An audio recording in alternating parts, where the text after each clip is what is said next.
joined by the next First Family of Virginia. Please welcome the Governor-elect of the Commonwealth of Virginia, Spanberger.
Thank you all so much.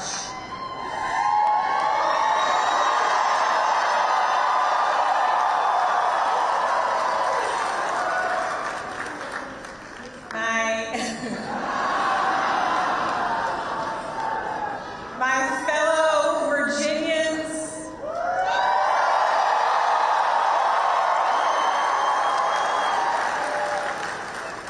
tonight we sent a message.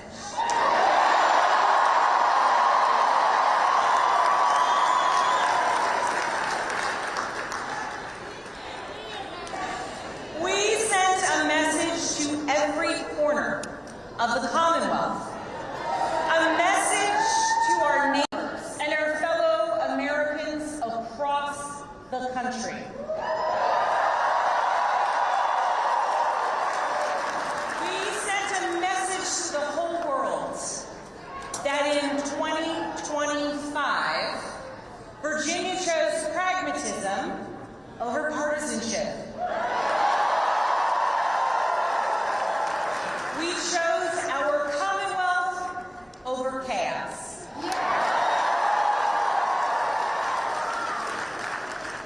You all chose leadership that will focus relentlessly on what matters most.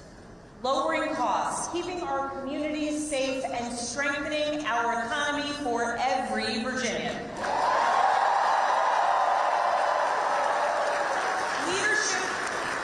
Leadership that will focus on problem solving, not stoking division. We chose leadership that will always put Virginia first. And Virginia, I cannot wait to get to work for you.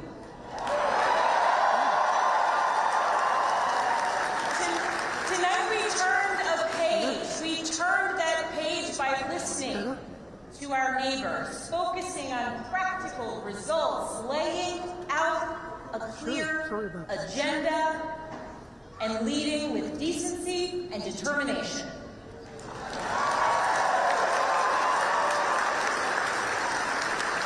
To everyone who helped us achieve this win, from the bottom of my heart, I thank you.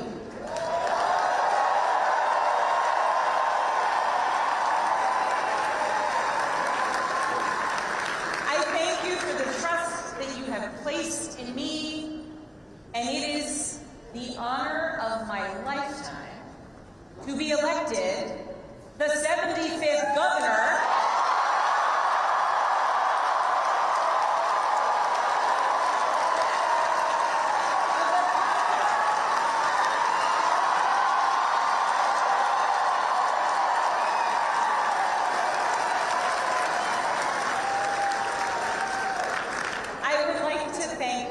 my opponent for a hard-fought race, the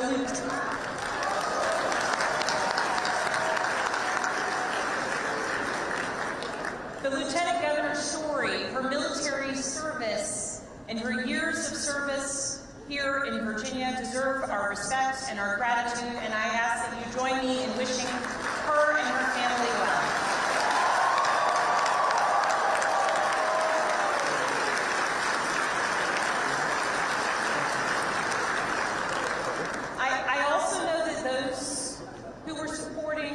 My opponent are disappointed today. And to those Virginians who did not vote for me, I want you to know that my goal and my intent is to serve all Virginians.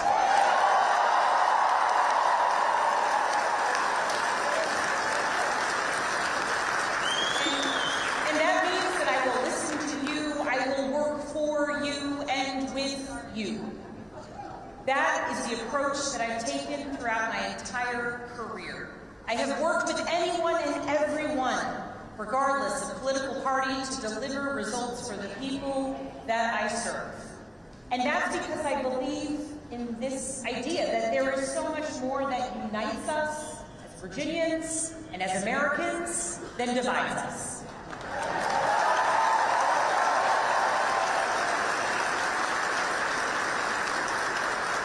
And I know in my heart that we can unite for Virginia's future, and we can set an example for the rest of the nation.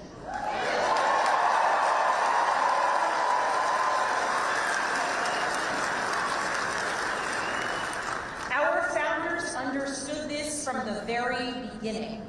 They didn't choose to call Virginia a Commonwealth by accident. They chose it to signify that our government would be based on the power of the people united for a common good. Not for a political party, not for a president, not for a monarch, but for a common good, together. And tonight, Virginia proved that that tradition is alive and well. We are still a Commonwealth in every sense of the word.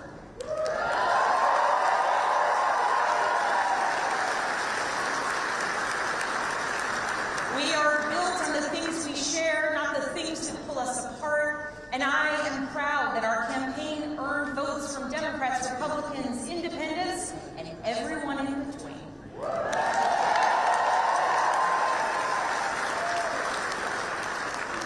That's the Virginia I know, that's the Virginia I love, and that's the Virginia I will have the honor of serving as our next governor.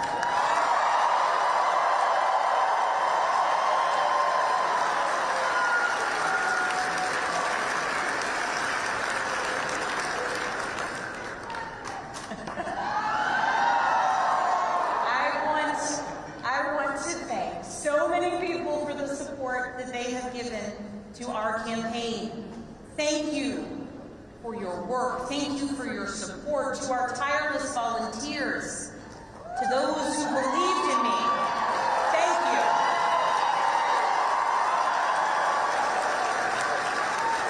Thank you for devoting your time, your energy, your conviction to this campaign. Thank you for braving the weather, the heat, and then the cold, and then the rain, and then the sun. It's Virginia, after all. Thank you. Thank you for talking to your neighbors about the importance of this race. Thank you for recognizing that when we went person to person engaging, that we could bring people not just into supporting our campaign, but into engaging in our democracy. Thank you. We won this race because of you.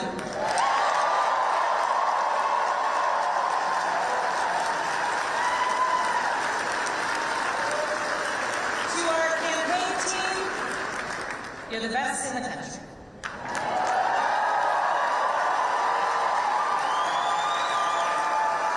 Every single member of our team, every single one of you, you work tirelessly for the change, the progress, the policies, the connection, and the respect that you want to see in our communities. Thank you for working so hard. Thank you for giving people hope. Thank you for knocking on doors in the sweltering heat. Thank you for showing kindness. Thank you for showing up in every corner of Virginia. Thank you for diving deep on policy. Thank you for capturing moments and the essence of our campaign. Thank you for reaching voters everywhere. And thank you for believing that Virginia could and would send a hopeful and joyful message tonight.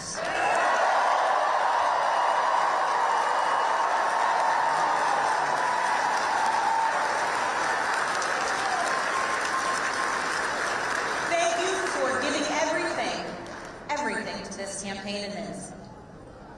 And thank you to my family.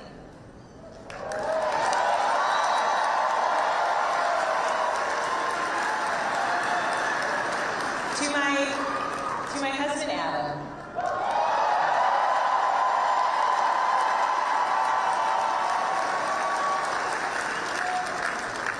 My partner in everything. I love you with my whole heart. I am grateful for you, and it is very strange to declare my love for you in front of millions of people.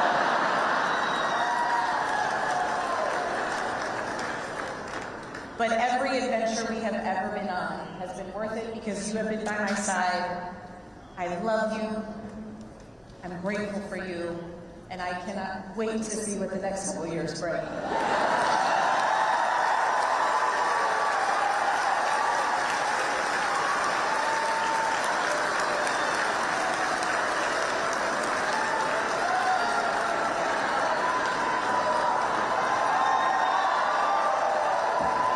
To my daughters, Claire, Charlotte, and Catherine, you inspire me and motivate me every single day.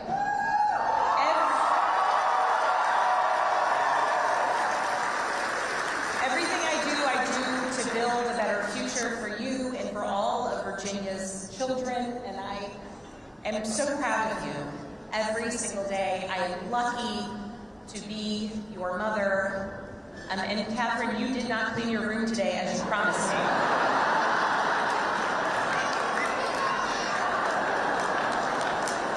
She's working on it. If I was working on it, we wouldn't have won this election, okay?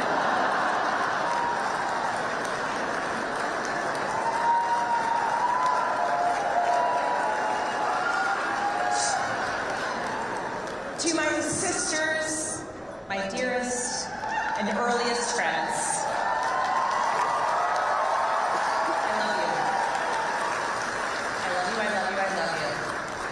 to my friends who have traveled from around the world to be here with me today,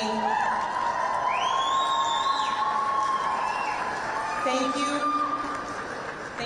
Thank you for making me who I am, and thank you for always believing in me.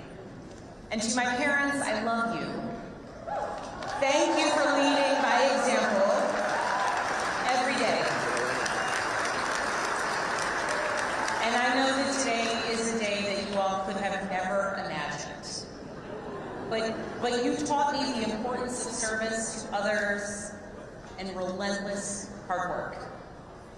And Mama, when I think about your life, from the time spent in foster care to putting yourself through nursing school and the challenges along the way, you made clear to us that to whom much is given, much is expected.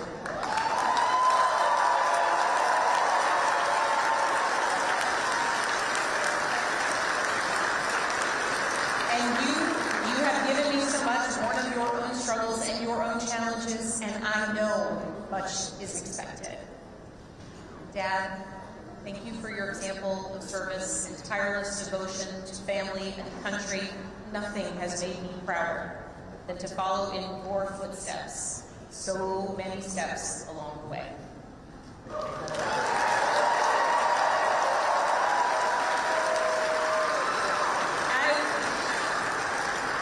I've talked a lot throughout this campaign about the importance of service and how it's shaped my life and my approach to public office, and that all came from my parents.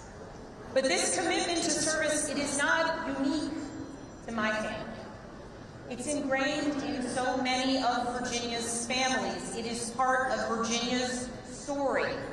Here in Virginia, this is where American democracy was born and where we are still working to perfect it today, where James Madison built the framework for our Constitution to protect us from tyranny, where Washington and Jefferson fought to establish a government of, by, and for the people. It is also the place where Barbara Johns, a 16-year-old student from Farmville,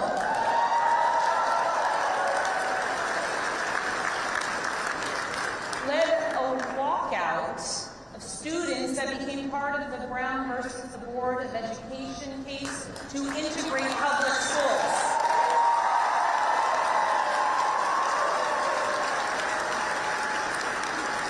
Barbara Johns never gave up, and she showed us that no matter your age, you can be part of the change and the progress that you want to see here in Virginia and across the nation. We are a nation founded on ideas, but we are a country where it is up to us, the citizens, who must put those ideas into action. It is us, the citizens, who work to make the change and progress and build upon the foundations laid out for so many years. And Virginia, now it is our time to lead. Tonight, it's hard not to reflect on the nearly 2-year journey that we've taken together on this campaign. And just a few minutes ago, Adam said to our daughters, "Your mom's going to be the governor of Virginia."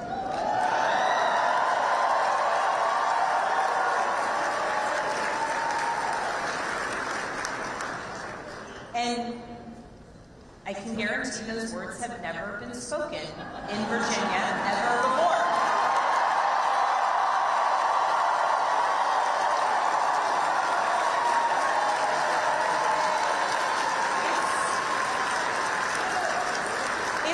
It's a big deal that the girls and the young women I have met along the campaign trail now know with certainty that they can achieve anything. It's a big deal for the women older than I am, who forged the path, dreams, hard work, and in a belief that change and progress would be possible so that so many of us could follow in their footsteps in any career, in any role, in any challenge. The history Virginia is making tonight is yours. And I thank those who have come before me, and Mary Sue Terry in particular.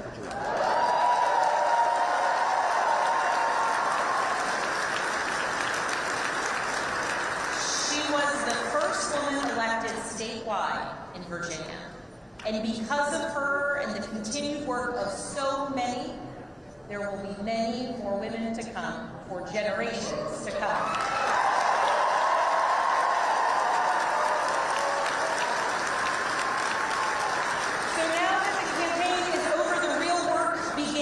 Because this was never about just winning an election, it was about what comes next. It's about the governing.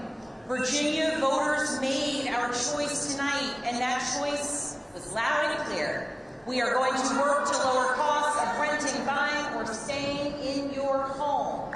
We are going to cut red tape and build homes families can actually afford.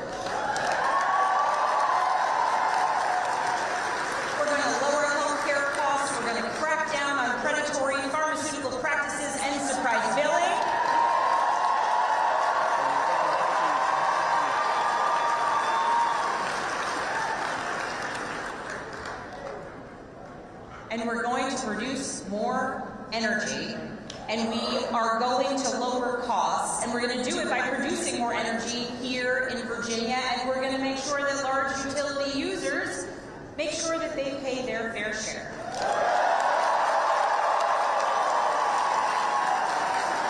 We're going to grow Virginia's economy by investing in apprenticeships and job training of the future. We're going to leverage AI and cutting-edge manufacturing to bring more capital investment into our Commonwealth. We are going to take politics out of our schools. We're going to make sure that teachers are well paid and well respected.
We are going to make sure that our teachers are well paid and well respected.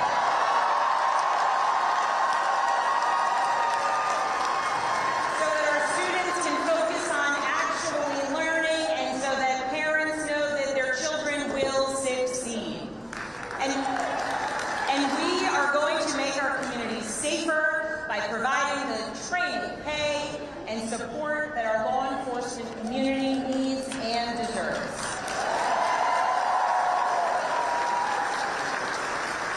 These aren't slogans on a bumper sticker. They are actionable policies that I am ready to implement starting on day one. And starting now, that work begins.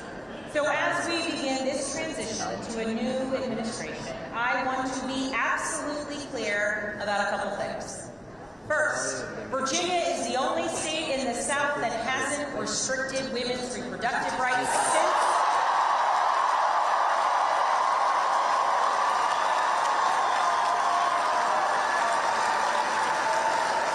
the Dobbs decision, and under my watch, it will stay that way.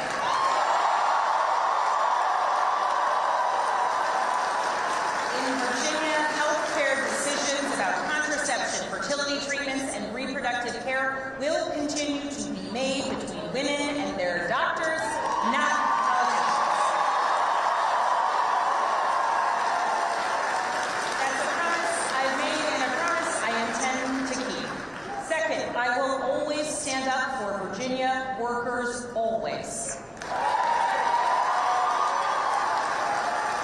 And right now, our federal workforce is under attack. And the chaos coming out of Washington is killing Virginia jobs and creating economic uncertainty for tens of thousands of families. Government employees, government contractors, small business owners who are impacted by the chaos coming out of Washington. Virginia's economy doesn't work when Washington treats our Virginia workers as expendable. To those who have been impacted by the mass layoffs, by furloughs, by the hardships that you are experiencing, please know that I will direct the full power of the governor's office to support you.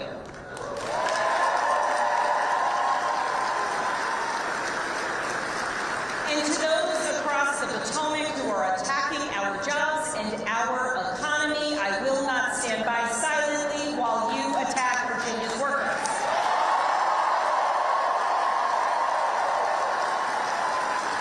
I will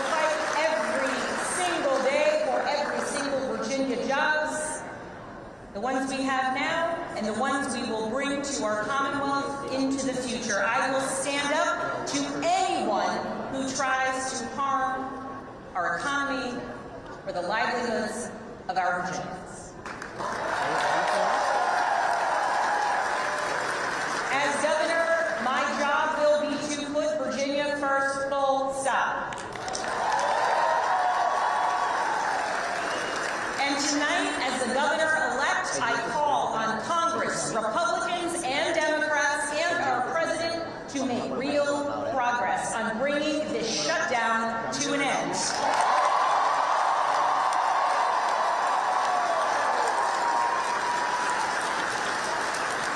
The Virginians, the Americans who work tirelessly for their fellow citizens deserve nothing less.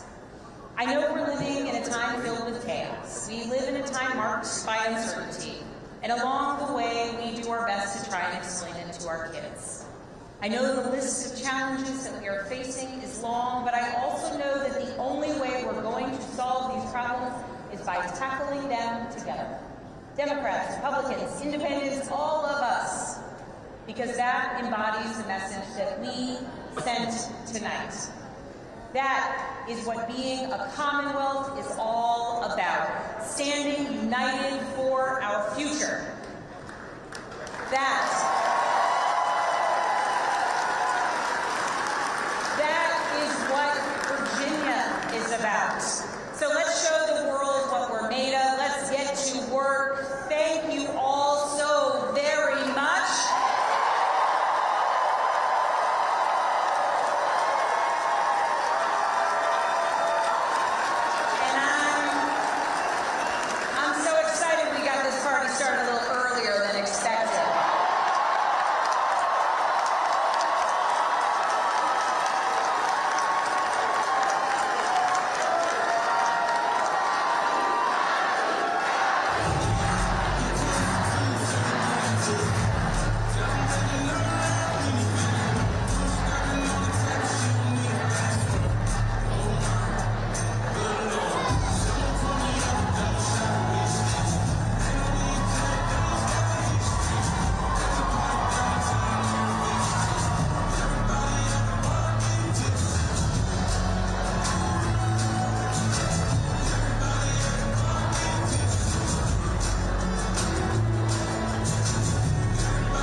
From the Associated Press, this is an Election Night 2025 update. Live from Washington, here is Meg Kennard. Welcome back. You have been watching and listening to live comments from Democrat Abigail Spanberger as she accepted her win in the Virginia governor's race tonight on election night. You're still seeing those images on the left-hand side of your screen. On the right-hand side of your screen, we have live images continuing to come into us from New York City, where we are still tracking that mayoral race. It is 9 p.m. on the East Coast, which means that polls have now closed in New York, and the vote counting will begin. We will be keeping our eyes on both of those screens for any activity and keeping our eyes on the AP wire for AP race calls in this and other races that we anticipate coming in tonight.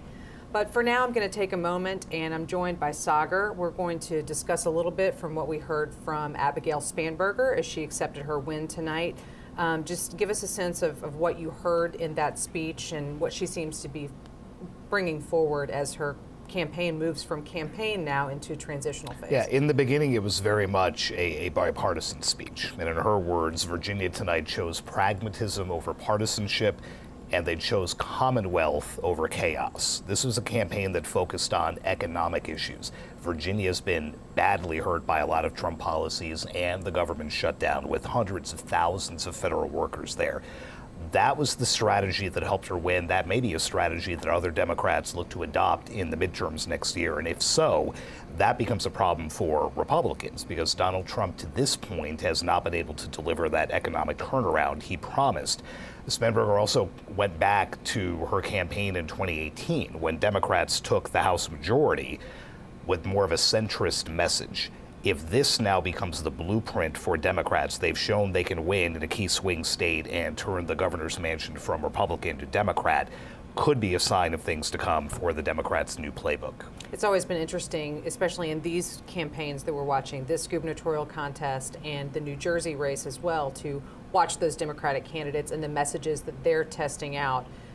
As you say, kind of looking forward toward the midterms next year and seeing what seems to stick, at least in the Virginia's race, which is one example that we have here, but so far the first AP race call that we have in these contests, we see that certainly did resonate with voters.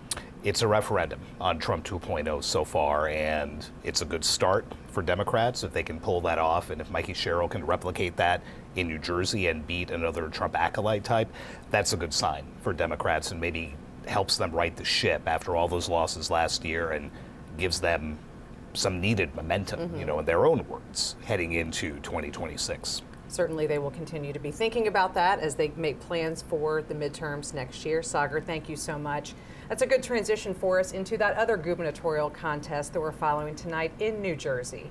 For that, we are going to be joined again by AP correspondent Mike Sisak, who is following that contest and also taking a look at Republicans overall in tonight's races. Mike, what have you got for us? Good evening, Meg. We saw in Virginia the Democrat prevailed over the Republican, and now we wait and see here at Jack Ciattarelli's headquarters. He's the Republican candidate for governor of New Jersey, and his supporters have filed into the room. Polls closed in all but a few precincts in the state around 8 o'clock, right at 8 o'clock, and that's when the supporters started filing in. There was a sense of optimism. We saw people in Make New Jersey Great Again hats, a play on the MAGA theme. We saw people with MAGA designed hats saying Jack for governor. But within the last hour, as we've gone away from the poll close, really a wait and see attitude here. We've seen pictures on our screen also of the party that Mikey Cheryl is having. She's the Democrat. A festive mood there. So we are waiting for the results to come in and the results to be counted. And part of the reason for the wait is we're kind of in a little bit of a gridlock situation here that we're used to in the tri-state area. There was an incident earlier in the day where voting was disrupted at some polling places in 7 counties. There was a bomb threat. It was unfounded. Nobody was hurt. At least one arrest was made. But Democrats in Passaic County went to court, petitioned the court to keep voting going in a few polling locations until 9 p.m. So people that may have been disrupted earlier in the day could cast their votes. Now, Passaic County is also where the Justice Department sent election watchers this year. That's a swing county. That's in northern New Jersey, and that's an area where the Trump administration's Justice Department sent people in to make sure there was nothing untoward going on. For now, we are watching and waiting, awaiting that AP race call in this pivotal governor's race. As we mentioned earlier in the show, these races are seen as a bellwether going into the midterm elections in 2026 and the presidential election in 2028. And New Jersey has traditionally gone blue in presidential races. The last Republican to win was George H.W. Bush in 1988. But the governor's office, it flips. Chris Christie was the governor prior to Phil Murphy, the incumbent now. Murphy's a Democrat, Christie was a Republican. So there was hope going into tonight for Jack Ciattarelli, for his supporters here, in part because Ciattarelli has run for governor twice before. He lost a primary the first time around, but he only lost to Phil Murphy in the last cycle by 3 percentage points. And that, along with the support from Donald Trump, the president, and other prominent Republicans, has given a lot of hope to the supporters here, whereas at Mikey Cheryl's campaign headquarters, there's a lot of hope because of the support she's received, namely from former President Barack Obama, who came to New Jersey to campaign on her behalf. Donald Trump did telephone town halls on behalf of Jack Ciattarelli, but did not campaign in New Jersey for him, despite where we are right now, the Bridgewater Marriott, the headquarters for his campaign, a mere 7 miles or so from Trump's Bedminster Golf Course resort, where he spends some of his summer months. Thank you, Mike, for bringing us all that information from there on the ground in New Jersey. We will be checking back in on that race as we go through this evening. Mike reminds us that polls have been closed for a while there in New Jersey. So we will continue to keep an eye on the AP Wire and on our live updates on apnews.com for incoming information about this race. As you can see now on your screen, we also have live images coming in from Democrat Mikey Cheryl's campaign there in New Jersey for the gubernatorial contest. On the right-hand side of your screen, we continue to have more pictures coming into us live from New York City, where we're following results in that mayoral contest. So, Sagar, as Mike was just reminding us about the campaigning in the closing days of the New Jersey gubernatorial race as it's happened, we saw former President Barack Obama campaigning for the Democratic candidate there, as well as in Virginia, like we talked about before. President Donald Trump mentioning Jack Ciattarelli and doing these teletown hall type events for him, but not spending any time on the ground. In these first round of contests after Trump's return to the White House, kind of the midway point between now and the midterms, can we read anything into the president's decision, or maybe lack of a decision, to really be involved so much in these campaigns? There's been some talk around the White House that he did not want to essentially tie himself to any candidates. There have been other ultra-conservatives, arch-conservatives, who have begged for his support, whom he has backed, and they have in turn lost. And you know how much this president dislikes that. Compared to Winsome Earl-Sears in Virginia, when he didn't even say her name or endorse her, he has been, pretty powerful in stating that Jack Ciattarelli needs to win this race by name. He just did it a few hours ago in a Truth Social post. The only thing to do here is to elect Jack.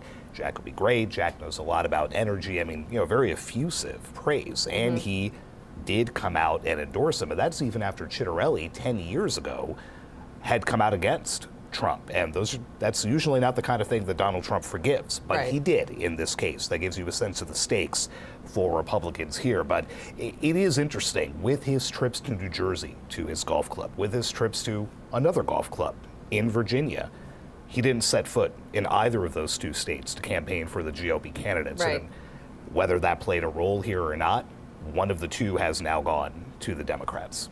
Always interesting to try to telegraph any connections that we can see between what may be happening on a decision-making basis at the top level, and then thinking about how it affects the lives of not only the people who are going to be voting in these contests, but the political reporters like you and me who are going to be watching those midterms very closely. So yeah. With this first round of votes and first round of results, I guess that gives us whatever idea we can have at this Plenty point. of fodder for a year. We can look at it that way. Lots of things to think about for those midterm elections, which will be 364 days from today. We will return you now to the live images, those 4 boxes on your screen that you can see still continuing to come in from Mikey Cheryl's campaign rally in New Jersey. She is the Democratic candidate there. Also on the right-hand side of your screen, we see live images from New York, where we continue to follow that marquee contest for tonight, the mayoral race in New York City. We'll be back with you soon.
From the Associated Press, this is an Election Night 2025 update. Live from Washington, here is Meg Kennard.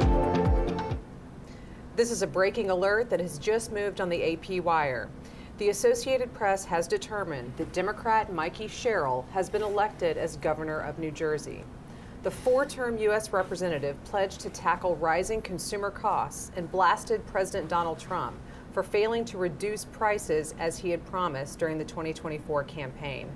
Joining me to talk a little bit about Cheryl's campaign is Zohran Mamdani. Zohran, just remind us kind of how we got to this point and wrap up, how Mikey Cheryl's campaign really looked this year. Yeah, like Abigail Spanberger in Virginia, Mikey Cheryl was elected to the House in 2018 in the election that allowed Democrats to retake House control. They both talked a lot about economics, like you just mentioned, but unlike Spanberger, who barely mentioned Donald Trump on the campaign trail, Cheryl focused on going after him. Like you said, energy costs, overall affordability. These were issues that she hammered in a state that has some of the highest tax rates in the country. And that, again, like in Virginia, is something that seemed to have appealed to people. This is now the third straight Democratic win in a gubernatorial election after Phil Murphy won back-to-back terms. Neither party, either Republican or Democrat, had pulled that off 3 straight times in more than 60 years. Right, so wow. Another little bit of history there. Cheryl becomes the second female governor after Christy Todd Whitman leaned very heavily into her background. She was an active duty Navy helicopter pilot. She was a federal prosecutor before she ran and served 4 terms.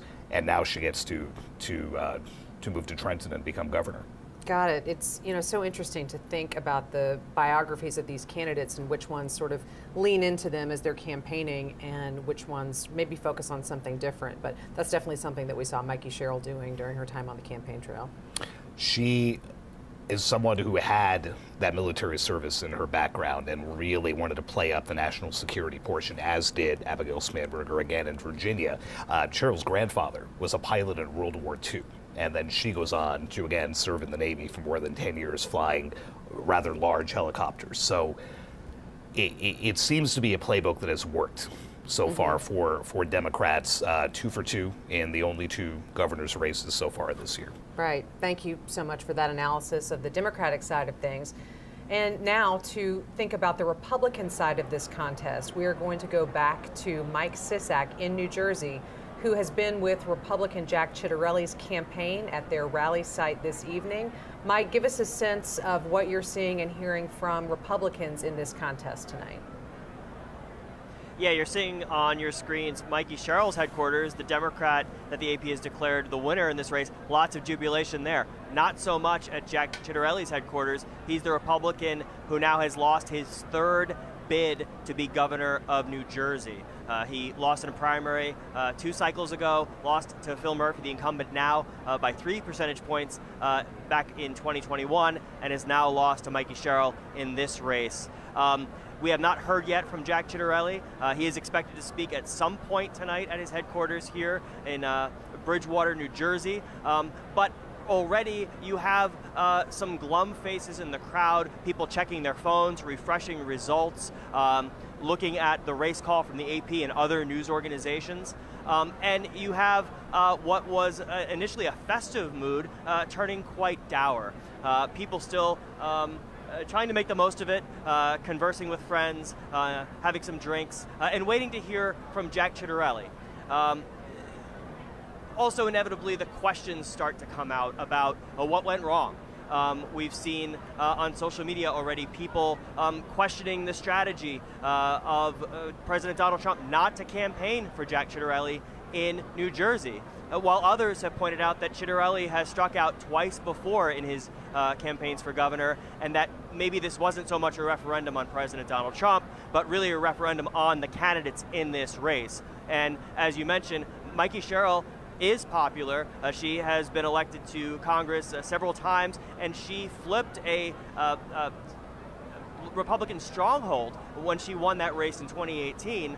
And as you mentioned as well, playing up her military background, and in this race, unlike in Virginia, really making Donald Trump a character in it, going on the attack, mentioning how he, in her words, drove up the cost of living, and also has made decisions that affect New Jersey residents and New Jersey commuters. In the last few weeks, she made a focal point of her campaign the president's decision to freeze funding for the tunnel repairs and renovations going on, the commuter tunnels that link New Jersey and Manhattan. That has been a project that has been going on for many, many years. Former Republican Governor Chris Christie at one point froze funding for that same project before former President Joe Biden kickstarted it. And now it is yet another political football or political chip that Mikey Cheryl seized on in these final weeks of the campaign. We expect to hear from Jack Ciattarelli at some point. We also expect to hear from Mikey Cheryl at her headquarters. But for now, the watching and waiting has turned into the what happened once again for Jack Ciattarelli.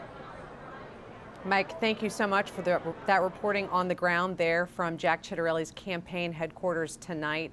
We will continue to keep our eye on video coming in from that event, as well as Mikey Cheryl's headquarters. If either candidate comes out to speak, we'll be bringing you those comments live. On the right-hand side of your screen, you're continuing to see live images coming in from New York City, where we continue to monitor events for candidates in that race and continue to await an AP race call. If any of those circumstances change, we will be bringing you that information as soon as it comes into us. But for now, we'll return you to these live images from New Jersey on your left and New York City on your right. Back with you soon.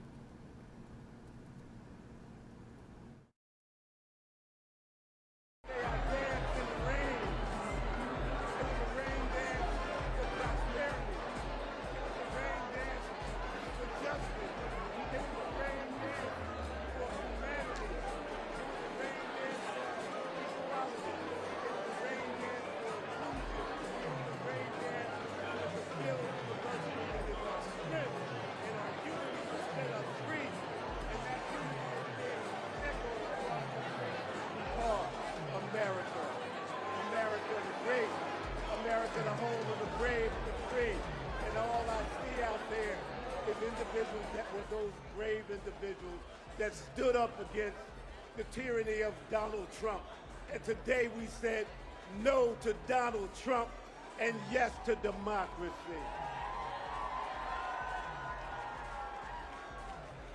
Now, I'm not using a teleprompter. This is all from the heart. Because I believe in all of you. And if you believe in us and you believe in our party, let not be tonight be the only night that we celebrate. Let tonight be the foundation of what we're about to build tomorrow. And we're going to stay on that course. We're going to build this party.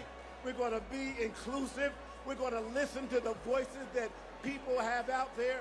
We're going to listen to opinions. We are not going to dictate to you what we think you know. We're going to ask you what you need from us. That is how this Democratic Party is going to work. That is what got Mikey elected tonight. That's what will set us free on a course to taking back what belongs to the people of this great nation. That is our House of Representatives and the United States government. But we're going to start right here in New Jersey. So this young man from East Orange, New Jersey, that probably shouldn't be on this stage based on what I look like, based on what my zip code is, based on where I'm from. Guess what? We are here. And that speaks volumes across this great state. So I am about to just say something simple to all of you. I love you all. I love you all. What was done here tonight was something that was ordained by God. And if you have faith and you believe in a God, no matter what God you worship, what God you pray to, just understand there is a higher being here, and we must embrace that and use that as we move forward. So, ladies and gentlemen, I am the proudest man on the face of the earth because my family sits here, my biological family, my East Orange family, my Essex County family, but what's much important is my New Jersey family. This is Leroy Jones. I'm dropping the mic, signing off here. God bless you all.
From the Associated Press, this is an Election Night 2025 update. Live from Washington, here is Meg Kennard.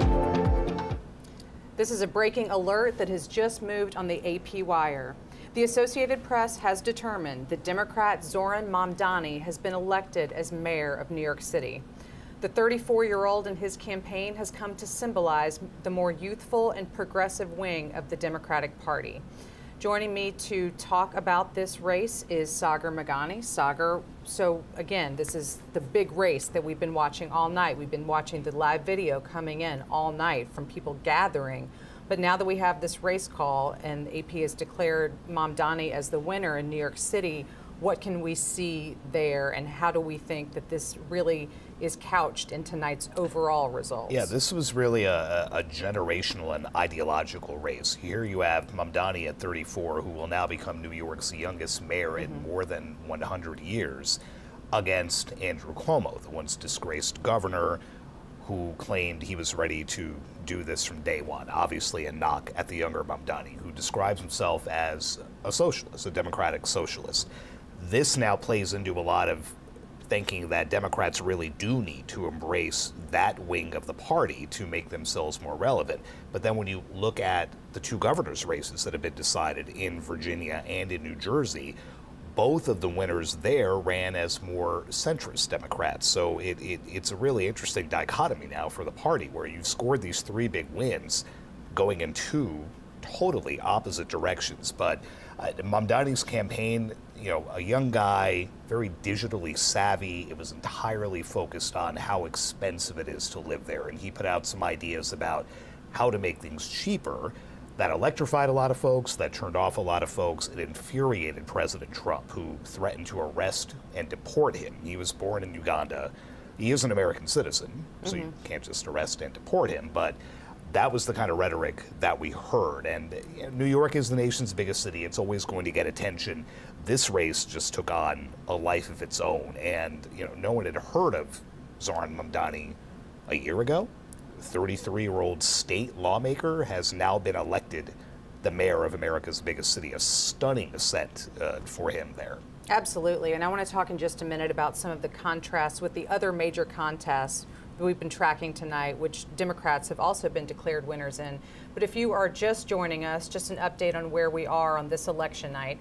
The Associated Press has determined that Democrat Zohran Mamdani is the winner of the New York City mayoral race. Again, that is the major contest that we are watching tonight. As Sagar just noted, it is America's biggest city and is really one that has drawn attention, not just from journalists and politically interested people here in the United States, but also globally, given the position that New York City has, economically speaking, culturally speaking, as well as politics, the former home of current President Donald Trump, who often weighs in on circumstances that are happening there in New York City, although he now is currently in the White House and technically a resident of Florida. Also, just a reminder of what you're seeing on your screen. On the left-hand side, we have a live image from Democrat Mikey Cheryl's campaign headquarters for tonight. The Associated Press has declared her the victor in the New Jersey governor's race. On the right-hand side of your screen, live images continuing to come in from New York City. The upper right-hand side is Zohran Mamdani's campaign headquarters, and below that, the campaign rally site for Andrew Cuomo. If any of these candidates come out to make live remarks, we will break into anything that we are saying, and we will be bringing you those comments live as they happen. So, Sagar, just to talk a little bit more about the New York City mayor's race, which again, the AP has declared the winner of that contest to be Democrat Zohran Mamdani. When we talk about Mamdani's campaign being, he describes himself as a democratic socialist, and a lot of the policies and ideas that he's proposed for New York City have tended toward that side of the political spectrum. That is very different than what we have heard from the winners in the other two top contests we've been following, those gubernatorial races in Virginia and New Jersey. So can we read anything into writ large how Democrats are feeling if we're hearing from these more centrist Democrats winning these governor's races, but yet the further left candidate winning in New York City? Or is it just New York City is its own animal, its own space? We should not really try to compare apples to oranges. I think you can see that both ways, and it's an interesting debate now that the Democrats will have to have. They came into tonight, again, still licking wounds from a year ago. They lost the White House, they lost the Senate, they lost the House. They've made themselves relevant again. The three big elections we've been talking about tonight, they swept them.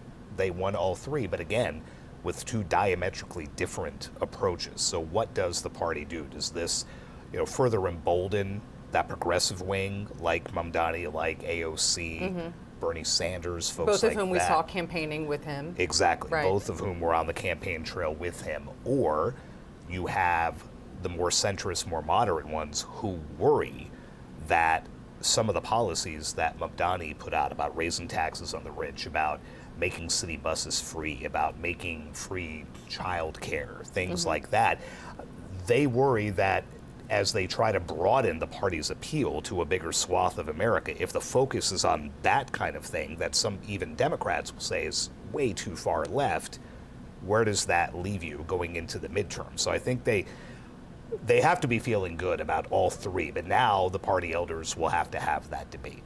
Both of those approaches worked. Which one works better 364 days from now when they try to take the House back? It's that constant conversation about candidate quality that we've already seen. I've seen it tonight on social media already starting to happen for the midterm. So we will keep an eye on that. Thank you so much for walking us through all of that stuff. We are now, though, going to go back to New York City, where we have Philip Crowther joining us again live from Zohran Mamdani's campaign night headquarters. Philip, what can you tell us about what's happening there? What are you hearing from people as they celebrate this win for Mamdani? Yeah, you won't be surprised to hear that it's very much a party atmosphere here now. We're in downtown Brooklyn at the Paramount Theater, and I can actually see people only just walking in. They were kept outside, standing in line for quite a long time. So some of the people who are entering now to celebrate this victory of Zohran Mamdani to become the next mayor of New York City, they are getting the news as they walk into the theater here. Of course, we're seeing a lot of people celebrating right now. Not necessarily surprised, of course, because Zohran Mamdani was very much the front runner in most of the polls ahead of today's election day here.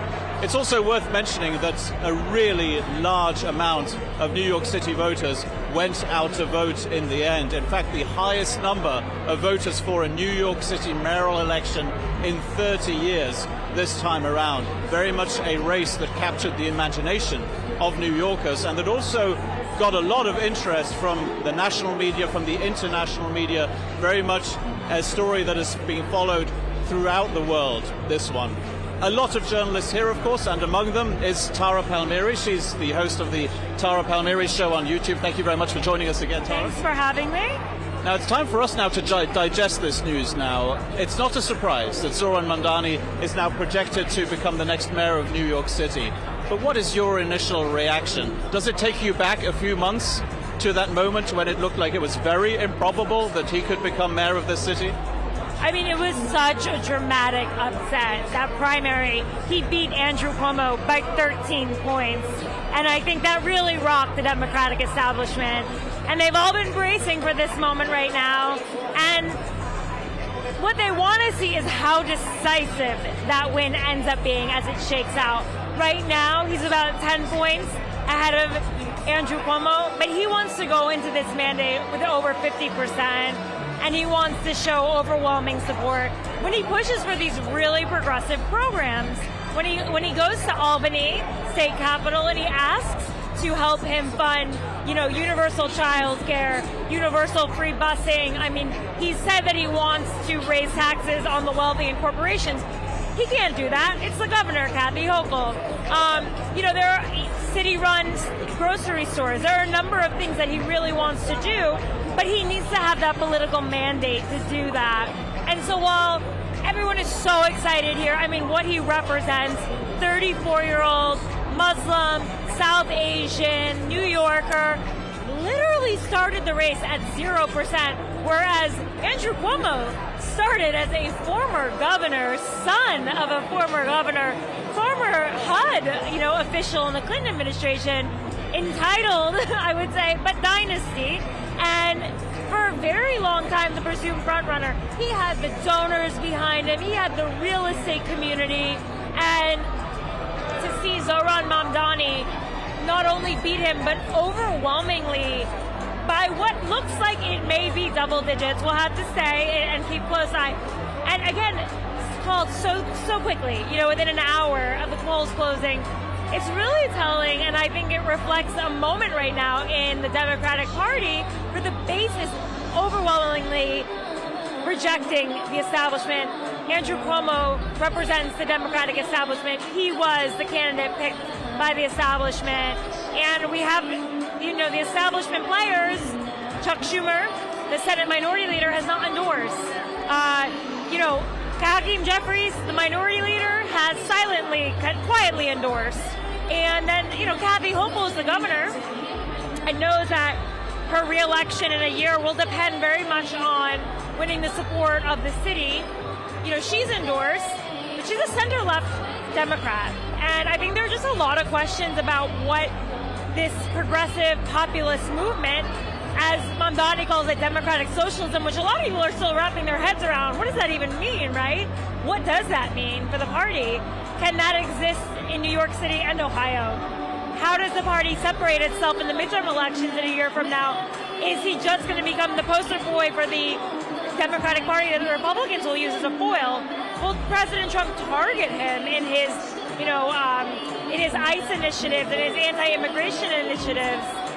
Then there are the clashes over Israel, and there's just so much tension. There's going to be so much clashes to come. This is going to be an administration to watch. A lot of his progressive policies are not that different than Bill de Blasio's. but he has so forward and about what he represents, and he's got big dreams and a big agenda, and we'll see if he's able to do it. As we stand here, we expect the next thing to happen here, of course, is for Zohran Mamdani, the projected next mayor of New York City, to actually take the stage and give what is going to be his victory speech. Now, for his supporters, who are, some of them still coming into this theater here, and who are celebrating now, what is maybe the first thing that they want their new mayor, who will be inaugurated in January, what is the first thing that they want to see him do out of all those promises he's made, out of all the things that maybe you might consider unrealistic, and that certainly a Republican president might consider unrealistic? Free buses, free childcare. Which one of those is the absolute priority for his voters, do you think? I forgot to mention rent freezes. And I think a lot of people would agree with Jimmy McMillan, the former mayoral and presidential candidate. The rent is too damn high in New York City. It is astonishingly high. And I would say probably this audience, a lot of people in their 20s, 30s, strivers, making their way, would probably agree with that sentiment, right? They're not likely to be, the Wall Street hedge fund types, dynasty families that can afford to live in a New York City that seems to be increasingly only made for them. So he's got some hurdles because the real estate board decides if you can freeze rent-stabilized apartments. Eric Adams could stack the board in the favor of keeping it exactly the way it is right now, but in a few years he'll be able to choose his own board. So we might have to wait for that for a few, years. I think he's very close to already universal childcare because Bill de Blasio started with pre-K, universal pre-K, 3K in a lot of places. I don't think he's very far away. By the way, I see AOC up there. She is in the balcony, there we go, in the VIP section.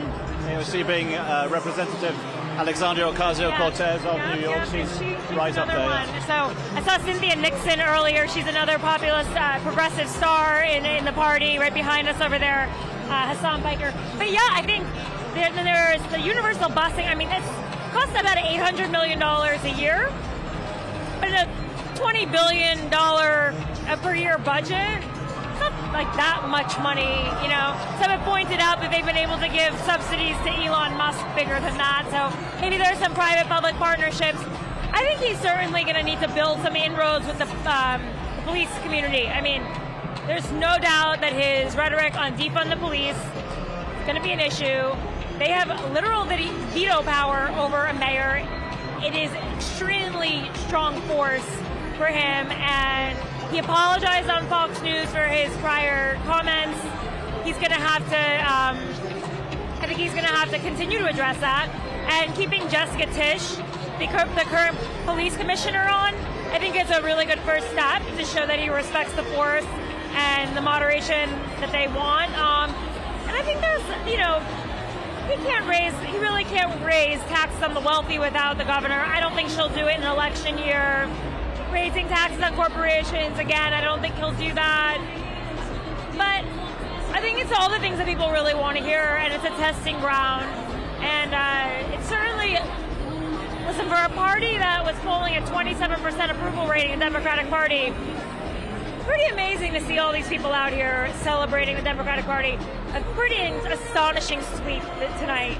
The presence of Alexandria Ocasio-Cortez, the congresswoman from New York, brings us to that debate that is going to be happening inside the Democratic Party, undoubtedly starting right now and already started before this victory for Zohran Mamdani in the mayoral election in New York City. Is where is this party going? Because at the same time that a democratic socialist who is not afraid to call himself that wins here in New York City, you have two Democratic candidates for governor winning in New Jersey and Virginia who are very much seen as centrist and moderate. So where is the Democratic Party going? Is it going in both directions at the same time? Absolutely. I mean, Mikey Cheryl, Abigail Spanberger, both former congresswomen who rode in on a blue wave as Blue Dog Democrats. They rode in as Blue Dog Democrats. Abigail Spanberger said she doesn't even want the word socialism associated with the party. She won in Virginia.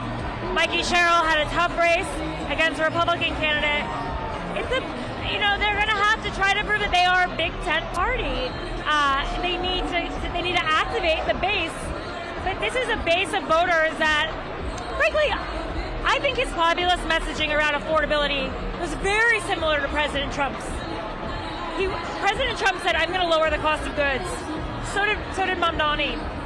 The populist message seems to be ringing true on both sides, and that's why when I hear Republicans giddy, excited about Zohran Mamdani being their new foil, their new boogeyman, I think to myself, if you listen to his messaging, there's overlap with Trump. In the same way that there was always an overlap between the Bernie voter and the Trump voter, populism can have different labels. Socialism, MAGA, but,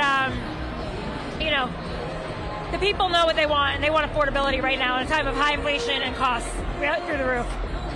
Well, we'll have plenty more to digest when it comes to the results of this mayoral election here in New York City, but also the results from the governor's races in Virginia and in New Jersey. Tara Palmieri from the Tara Palmieri Show on YouTube, thank you very much for joining us, and we'll be talking again a little bit later. What we're expecting now, of course, is the next logical step. That is the presence of Zohran Mamdani, still the 34-year-old member of the New York City Assembly who has just been elected mayor of New York City. He is, of course, now expected to take the stage that you can see behind me. His supporters now here present in their, well, at least hundreds, possibly a few thousand.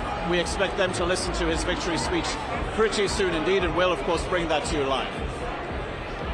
Thank you, Philip, for those updates from the ground there at Zohran Mamdani's election night rally. We will certainly be keeping our eye on the video. And for those of you following along with us, as soon as Mamdani takes the stage to make his remarks, we will be bringing those to you live. So make sure to keep an eye on the 4 boxes that you see on your screen. Mamdani. And then also, we were awaiting comments from Mikey Cheryl, recently declared the winner of the New Jersey governor's race. So we will also bring you those comments if we see them, but also Mamdani, awaiting him, expecting him to speak to supporters relatively soon. On your screen, we'll be leaving you with images coming into us from Denver, where votes in that state of Colorado are being counted this evening. We will bring you any news and updated AP race calls as we get them. But for now, we will return you to these live images. Thank you. See you soon.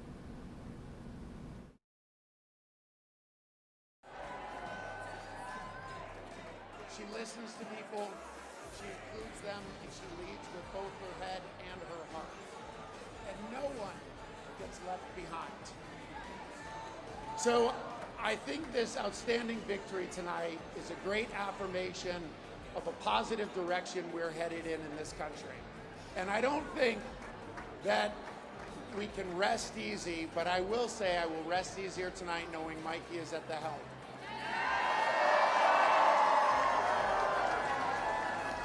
All right, New Jersey, so let's get excited, let's get inspired, and let's get loud.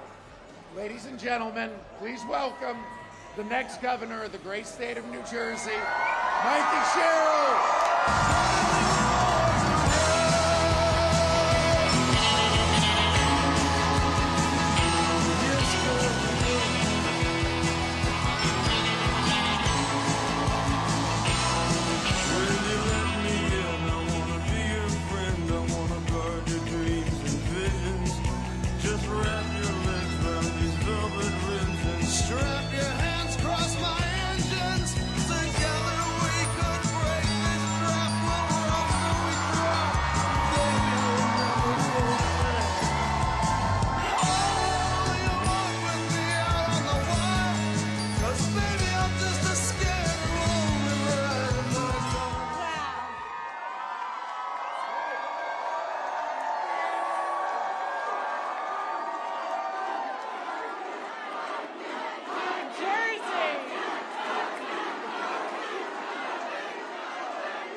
But man, with this vote, you guys just scream from the rooftops.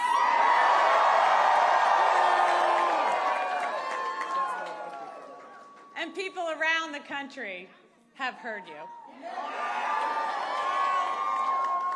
I hear you too. This was a tough fight, and this is a tough state. But I know you, New Jersey, and I love you. I've fought for you.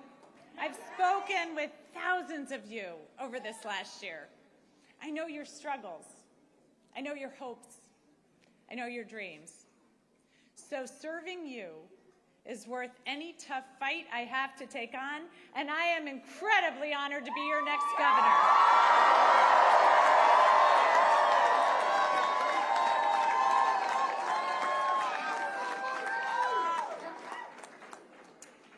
When I was 18, I raised my hand, and I swore to defend the Constitution.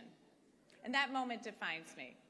It taught me that leadership means carrying the weight of other people's hopes, standing firm when it's easier to bend, and always putting the common good above personal gain.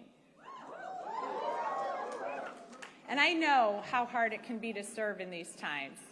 And I just got a call from Jack Ciattarelli, and I want to recognize him for stepping up.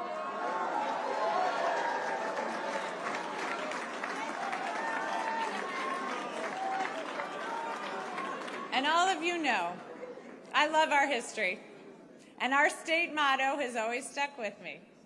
In 1777, New Jersey was one of the first states to choose a motto. Anybody? Liberty and prosperity. I'm going to get some more civics education going. We'll get that known by all. But it was a demand for freedom from oppression and a commitment to creating better opportunity and a better future. That idea has defined us for almost 250 years. We fought for liberty at the crossroads of the American Revolution, turning the tide for our young nation at the battles of Trenton and Princeton.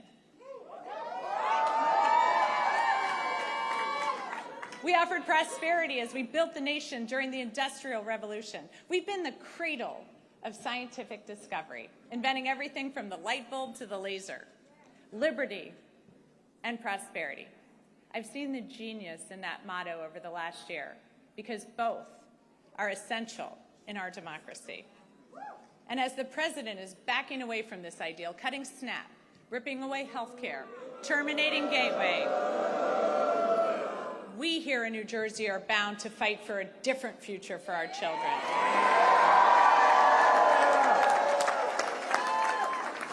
We see how clearly important liberty is. We know that no one in our great state is safe when our neighbors are targeted, ignoring the law and the Constitution. But prosperity is equally essential. Liberty alone is not enough if the government makes it impossible for you to feed your family, to get a good education, or to get a good job. So in this country, that shouldn't be too much to ask. But right now, all of it seems at risk. Governors have never mattered more.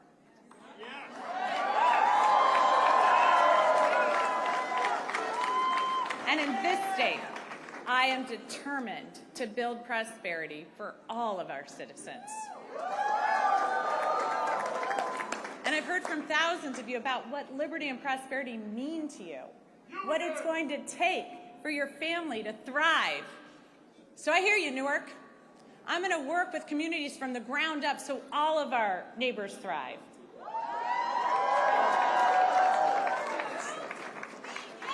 I hear you, Sham, so I'm going to declare a state of emergency on day one to drive down your utility costs. I hear you, Westfield, so I'm going to make sure our kids are safe online and schools have the resources they need to address the mental health crisis. I hear you, Jersey City, so I'm going to hold government accountable, balancing individual liberty with collective responsibility, ensuring people are safe, healthy, educated, and free to pursue their dreams. I hear you, New Jersey. Good government doesn't just manage problems, it solves them.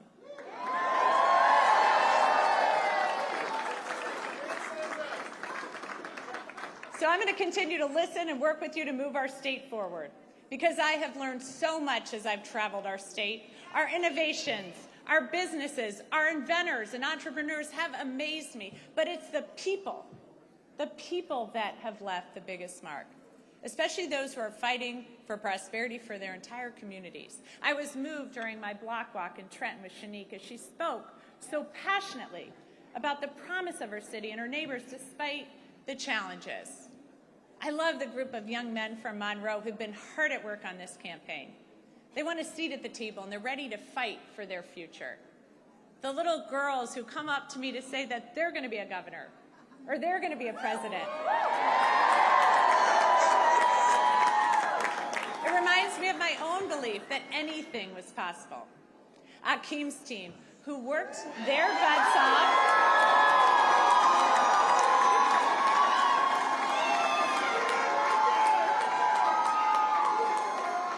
knocked over 60,000 doors.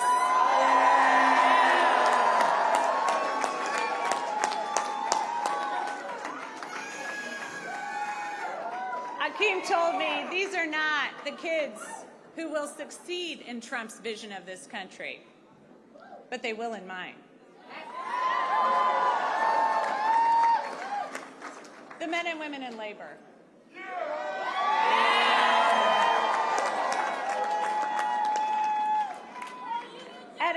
Union jobs at a time when our economy is set up to make it harder and harder for working people. You know what? They don't just fight for their brothers and sisters in labor. They fight for all of us. For working families everywhere, so everyone has a shot. So thank you. Thank you to each and every person here tonight and across the state who's worked hard over the last year.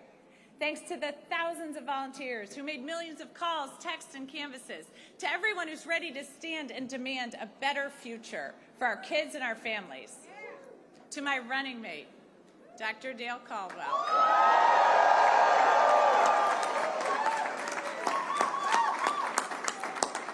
You've already served our state so well, and I'm proud to have you by my side as we embark upon this new chapter for New Jersey.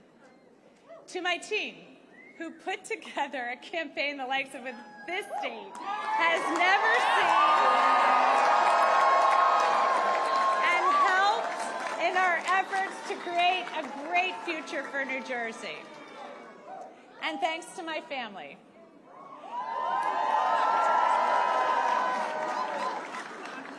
who put up with missed soccer games, lacrosse games, football games, volleyball games, swim meets, and rugby games, all to put up with this, so thank you. And a special thanks to my husband, Jason. Through 4 kids, 2 dogs, a hamster, numerous goldfish, 5 campaigns, an insurrection, and 2 impeachments, you have been a truly amazing partner.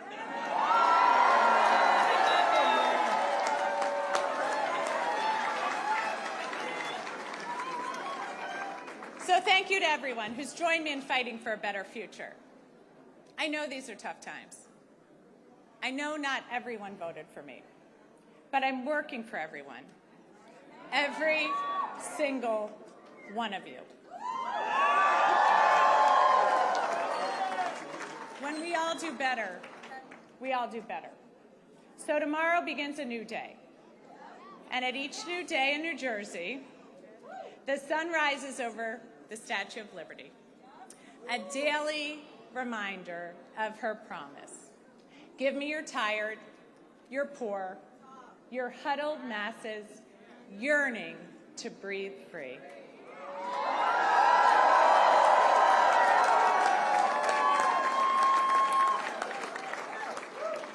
She declares that her lamp lights the path to the golden door. That golden door is New Jersey. It always has been. And that expectation is well deserved, especially after this election, where we chose, we're going to follow Lady Liberty's beacon. We're not going to give in to our darker impulses. Here in New Jersey, we know that this nation has not ever been, nor will it ever be, ruled by kings.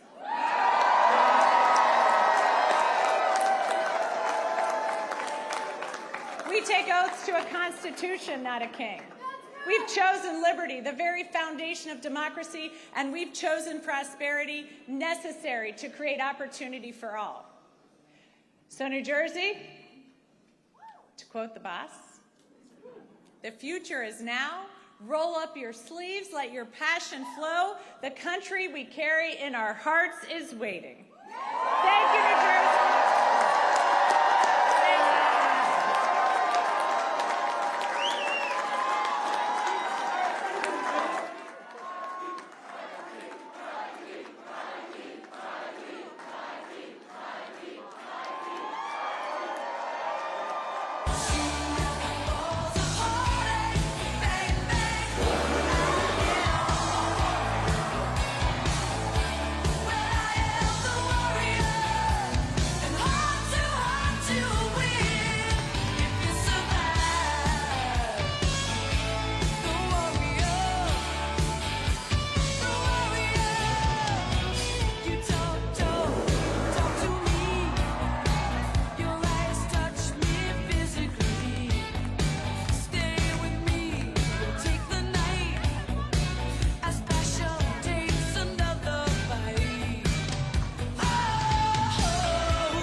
From the Associated Press, this is an Election Night 2025 update. Live from Washington, here is Meg Kennard. Welcome back. Just to give you a recap of where we are at this hour, the Associated Press has declared Democrat Zohran Mamdani the winner of the New York City mayor's race. You've been seeing on your screen images coming into us from his election night headquarters there in New York. And we are now going to go there with AP correspondent Philip Crowther to give us a sense of what it's like on the ground as we wait for Mamdani to make remarks. Philip? Yeah, and you can, of course, see the contrast right now in the boxes you have on your screen. One event, that's the one where I'm at. This is Zohran Mamdani's election night party, is lively. There's obviously a celebratory atmosphere. There are occasional shouts of joy here. Maybe when a leading Democratic politician walks around, Alexandria Ocasio-Cortez, the congresswoman from New York, she is here, for example. David Hogg, vice president of the Democratic National Committee, is here as well. These are people who right now are giving interviews to the media, a huge number of media representatives here as well. So a very lively scene here in downtown Brooklyn. Very different in Manhattan. You can see those images right now as well. From Mr. Cuomo's headquarters, his election night party. Not that much of a party, of course, right now. Expectedly, the former governor of New York State, who ran in the Democratic primary against Zohran Mamdani and lost, and then ran again tonight in the mayoral election as an independent. Andrew Cuomo goes out of this race for mayor of New York as one of the losers, of course, along with Curtis Sliwa. He was the Republican candidate for mayor of New York City. He has already given his speech once it became clear that he was not going to win this election. That, of course, would have been an incredibly big surprise. What we are now waiting for here in downtown Brooklyn is, of course, the victory speech by Zohran Mamdani, the 34-year-old member of the New York State Assembly, who once upon a time, not that long ago, was definitely not the favorite to win this race and was very much an outsider. He has sprung a huge surprise. When you go back just a few months, the Democratic Party primary was in June, and just before that, well, pretty much no one gave him a chance of even becoming the candidate for the Democratic Party. Well, we now expect to see him on stage relatively soon to give his victory speech. As I mentioned, some stars of the left wing, if you will, of the Democratic Party are here. A big reaction certainly here for the likes of Alexandria Ocasio-Cortez. Remember that she campaigned with Zohran Mamdani along with Senator of Vermont Bernie Sanders. These two of the big supporters of Zohran Mamdani, both of course also describe themselves, as does Mamdani, they describe themselves as democratic socialists. We again are hearing some shouts of celebration here in the room. Maybe that is an indication that we're getting a little bit closer to the speech by Zohran Mamdani. I can tell you at this point that we have not been given any indication by the campaign exactly when he will be taking the stage. What we did have, though, was a very early race call by the Associated Press, around 45 minutes after polls closed here in New York City at 9 p.m. Eastern Time. That is when it became official that Zohran Mamdani was going to become the next mayor of New York City. He will be inaugurated in January. And the call came so early, in fact, that quite a few of his supporters who had been lining up outside to get into this venue hadn't entered yet. They entered to the news that their favorite candidate was going to become the next mayor of New York City. Generally, though, there is very much a celebratory atmosphere, not just here at the headquarters for Zohran Mamdani, but also in Democratic Party circles right now, with those two victories in the race for the governorship in Virginia and in New Jersey, and obviously here, the victory for Zohran Mamdani. Those are three very high-profile Democratic wins tonight here. Of course, for Zohran Mamdani, it's not a surprise that a Democrat wins in New York City. But for someone who describes himself as a democratic socialist, it is certainly a surprise, and something also that, of course, brought the ire of President Donald Trump. The White House has already commented on this victory by Zohran Mamdani with a meme that says that Donald Trump is your president. So the reactions coming in thick and fast. The most important one, of course, is going to be that of the candidate himself. Again, we expect Zohran Mamdani to be on stage here in downtown Brooklyn very soon indeed, and we will, of course, bring that speech to you live as well. Thank you, Philip. We really appreciate those updates from Mamdani's headquarters. And I wanted to ask you, what are you hearing about Andrew Cuomo and his performance tonight? Is there any indication of how supporters of his might be feeling? You mentioned his performance tonight as an independent candidate after losing the Democratic primary. But what do we expect to see or hear from him tonight? Well, what you'd expect to hear, logically, would be a concession speech from the former governor of New York. That has not happened yet. You can see in the images, obviously, that Andrew Cuomo's election night party is not exactly a very festive affair, because at the end of the day, he will have lost twice to Zohran Mamdani. First of all in June in the Democratic Party primary, and then tonight again in the race for mayor of New York City. We don't yet know what exactly the difference will be, the percentage difference between the two candidates, but it looks like this is going to be a pretty handsome victory indeed for Zohran Mamdani. And I think that most likely is going to be chalked up as, well, an embarrassment for the former governor of New York, who of course has a lot of political clout, who has a long history in New York state politics, the type of history that Zohran Mamdani obviously does not have. We should also mention at this point that there was, of course, a candidate for the Republican Party, Curtis Sliwa, who has run for mayor of New York before and lost again here tonight. Not a surprise. Republicans don't tend to win when it comes to the mayor of New York City, but he again, it looks like, is not going to reach 10% of the vote. So for Andrew Cuomo, obviously a disappointing night, and I think it's time probably for analysts to look at whether this might mark the end of the political career of the former governor of New York. It is very possible. This was always seen as a generational battle between Zohran Mamdani, 34 years old, a new generation within the Democratic Party, and maybe the older guard represented here by the likes of Andrew Cuomo. We expect both of them to speak. We haven't heard from either yet. Zohran Mamdani and Andrew Cuomo, both of them will be giving their speeches, most likely within the next hour. Thanks again, Philip. We will continue to keep images up from both campaign evening events. On your screen, you see Mamdani's campaign rally, and below that, Cuomo, where we do see the candidate taking the stage. We can bring you those comments. We also have live images with which we'll be leaving you, coming in from Minneapolis, which is electing a mayor tonight, as well as Detroit, where vote counting is occurring. But for now, let's listen in to former Governor Andrew Cuomo, who has lost the New York City mayoral race.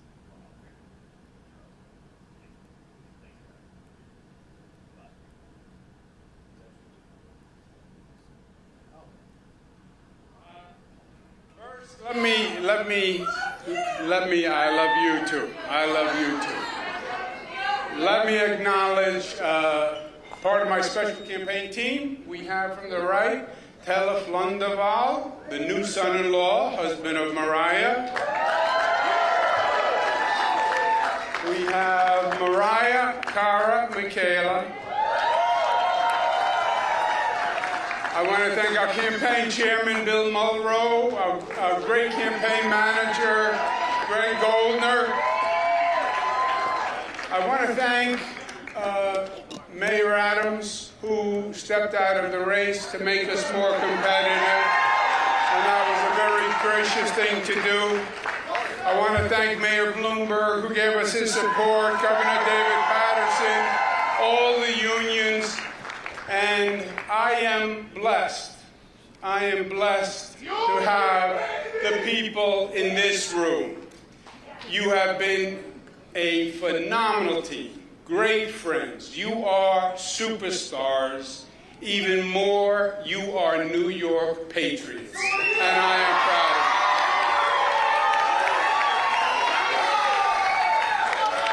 of you. This campaign was the right fight to wage. And I am proud of what we did and what we did together. This campaign was to contest the philosophies that are shaping the Democratic Party, the the future of this city and the future of this country.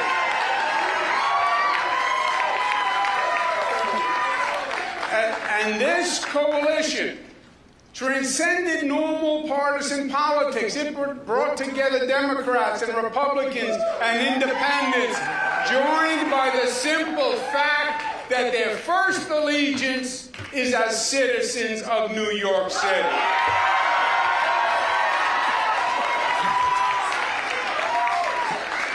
Two million voters, the largest number in modern political history, cared enough to show up in a municipal election. And 42% voted for us on an independent line.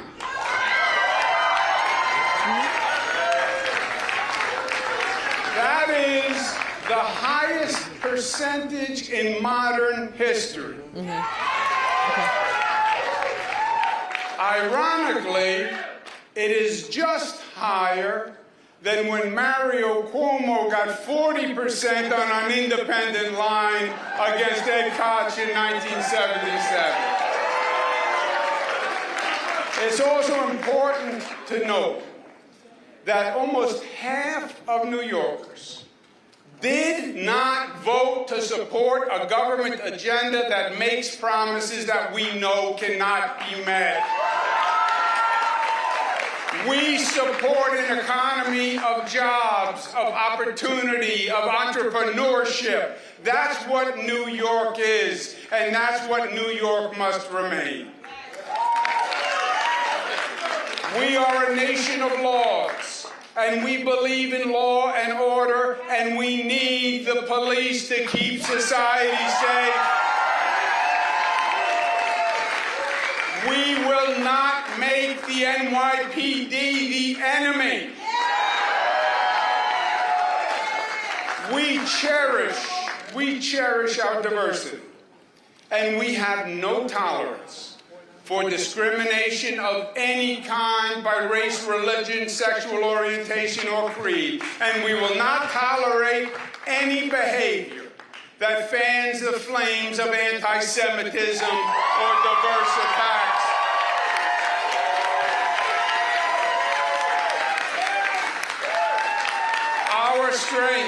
Our strength is our unity.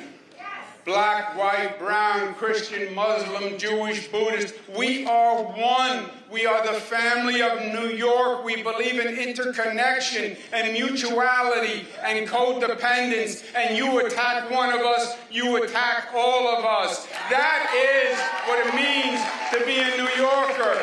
No one and nothing will ever divide us.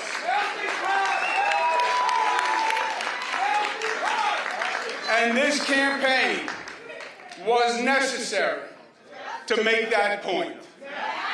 A caution flag that we are heading down a dangerous, dangerous road.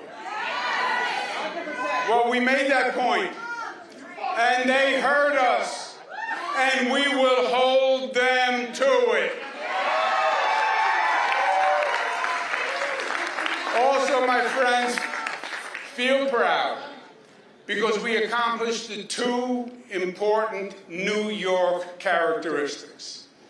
We got up off the mat after the primary, and we made it a real race when the media had already commenced the coronation. And feel proud, because we fought our hearts out and we left it all on the field.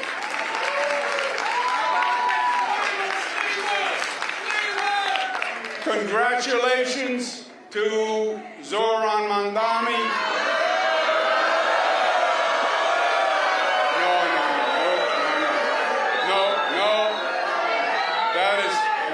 That is not right. That is not right, and that is not us. That is not us. Tonight was their night, and as they start to transition to government, we will all help any way we can, because we need our New York City government to work, We want it to work for all New Yorkers because our city is the greatest city in the world, and we will unite for New York City because we love New York City.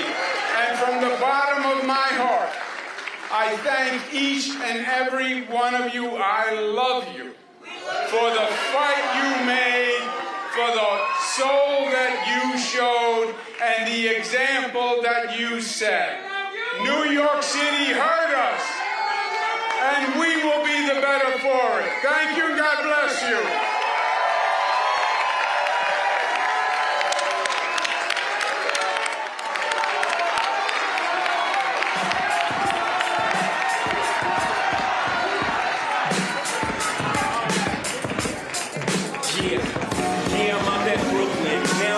Tribeca, right next to the narrow, but I'll be hood forever. I'm the new Sinatra.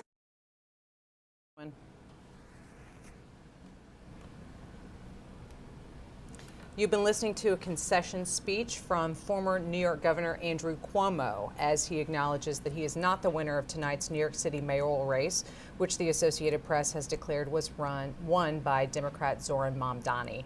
So joining me again is Sagar to kind of talk about this race. And now that we've seen the concession speech from Andrew Cuomo, we're still waiting on Zohran Mamdani. But Cuomo obviously is a very well-known figure in New York politics. He had run as a Democrat in the primary, lost to Mamdani to begin with, and ran as an independent in the general. Talk to us a little bit about the tenor of this speech. It sounded like he was really being willing to work with Mamdani's administration there in New York City. Cuomo's argument the whole time had been that he, as a former governor, had the experience to do this. Ready on day one. They literally had that sign at his event site. That he looks at a guy who is roughly half his age. Mamdani's 34, Cuomo's 67, beating him. Where else is there to go than to say, hey, maybe I can help the guy. Maybe I can help them, because the outstanding question right now is Mamdani ran this very ambitious campaign. How do you go about staffing that? How do you actually go about delivering on what some critics say are undeliverable promises that you've now made? Maybe he can get an ally in Andrew Cuomo, a man who ran the entire state and could have run the city. Cuomo, again, this is now his second loss, Mamdani. That has to sting as a man who held the highest elected office in that state. If he is in fact willing to help, one would think that would have to be a boon for the other people. He has the organizational skills. He has the veteran operatives around him that Mamdani may not. As a 34-year-old, the youngest mayor in more than a century, now running America's biggest city, you're going to need some help. And maybe he can find that now in Andrew Cuomo. And it's not unusual for us to see that in various administrations at different levels for a candidate to come in with perhaps less executive experience, bringing in someone with more experience. I mean, I'm thinking about presidential administrations of both parties in the last couple of decades that have done exactly that when picking their vice presidents, for example. You have to bring in the veteran hand, and it'll be interesting what that dynamic would look like and what role, if there is an official role, we're projecting way ahead now, that Andrew Cuomo may in fact play there. Yeah, for somebody like Andrew Cuomo, who's been in politics in and around New York for a very long time, you'd wonder what that next step is. But perhaps he sees it as being some assistance to Zohran Mamdani, or maybe that's just a gracious concession of what you say on an election night when you have been bested by your opponent, not once, as you point out, but twice, and so now trying to move forward just in a classy way. And this was a chance. I mean, this, for as stunning as Mamdani's ascent has been, remember Cuomo's spectacular fall 4 years ago as governor. This could have been a comeback for the ages. Clearly that fell apart, and like you said, who knows what comes next, but he did at least show the grace in the speech. He didn't go after him. It was a polite speech, for lack of a better phrase. Sure. Yeah, thank you for that. We can now also go back to New York City, where we have Philip Crowther joining us again from Zohran Mamdani's campaign night headquarters. We've yet to hear from the candidate himself, but Philip, what are you seeing in those comments that we heard from former Governor Cuomo today? Well, look, it's only a matter of time, I think, before we see Zohran Mamdani here on stage. his supporters, who are here in their droves and have now been celebrating since the race was called, they were able to watch Andrew Cuomo's concession speech. We are here in downtown Brooklyn. Andrew Cuomo spoke in Manhattan. A concession speech in which Andrew Cuomo, the former governor of New York, was able to silence the boos from the crowd when he congratulated Zohran Mamdani. I can tell you that here at Mamdani's election night party, there were plenty of boos as well once they saw that Andrew Cuomo, who was Mamdani's opponent not once but twice during the Democratic primary and today in the race for mayor of New York, when they saw that he was about to begin his concession speech. And the moment when he left the stage, when they saw that on camera, and again, they only saw that, but were not able to hear it. You can hear the loud music here at the venue. They essentially all waved him goodbye, happy to see the back of a man who twice tried to beat Zohran Mamdani and twice failed, after all, because it was in June when the Democratic Party held its primary, and that is when Andrew Cuomo was still a candidate for the Democratic Party and lost, surprisingly, to Zohran Mamdani. This time along, Cuomo appeared as an independent candidate, having lost the primary for the Democratic Party and lost again to Mr. Mamdani. We will have to wait and see exactly how large the difference is, the percentage difference between the two candidates in the end. But certainly this victory by Zohran Mamdani came quickly, and it came as a surprise, certainly the speed at which it came to a lot of people here in this room. It's very loud in here. You could probably make that out quite easily. A DJ playing music here right now while we expect Zohran Mamdani to appear on stage. And some of his biggest supporters, certainly over the last few weeks during campaigning, well, they are here in the room with him, or at least in the building with him, because Mamdani is still to appear on stage, of course. Alexandria Ocasio-Cortez is one of them, the congresswoman representing New York. She is here, and she has been making the rounds, giving all sorts of interviews. She, of course, campaigned together with Mamdani and Senator Bernie Sanders of Vermont, two of the other politicians who consider themselves democratic socialists, just as Zohran Mamdani does as well. Everybody here knows what the promises were from Mamdani when he was to become mayor of New York City. He will be inaugurated in January. He has promised free childcare. He has promised free public buses. He has promised to freeze the rent on rent-controlled apartments in New York City. All of those considered very populist, but certainly also very popular messages with his supporters here in downtown Brooklyn. And they will certainly want to see those promises repeated here on stage when Mamdani does eventually give his victory speech. The way things go on these election nights, be it during a primary somewhere in the United States or be it during a presidential election, you tend to wait for the concession speech first, let a little bit of time elapse for people to get excited about their candidates coming on stage, and then he or she does, of course, do that. And that is exactly where we find ourselves now, awaiting Zohran Mamdani and his victory speech. When he does give it, and we haven't been given any indication from the campaign as to exactly how long that is going to take, we will, of course, come back here to New York and bring you that speech live. So, Philip, you've mentioned some of the other Democratic Party celebrities. It's a word that I'm not throwing around really, other than well-known political figures. But it also seems like there's perhaps some influencers and an energy in the room. Given Zohran Mamdani's age, given the fact that he has run this very digitally focused campaign, can you kind of bring us there? I mean, we can hear the noise behind you and see the excited people, but kind of bring us into that room and let us know exactly, who else are you seeing there, and what are they relating to you in terms of what their takeaways are from this kind of campaign that Mamdani has put together? Well, I can certainly tell you that it's a very diverse group of people who are here in the room to see Zohran Mamdani's speech. Probably a very fair reflection of the people who supported him in this campaign and ended up voting for him as well for mayor of New York City. When you take a walk around here at the Paramount Theater in downtown Brooklyn, you see a lot of those supporters embracing each other, celebrating, of course, as well.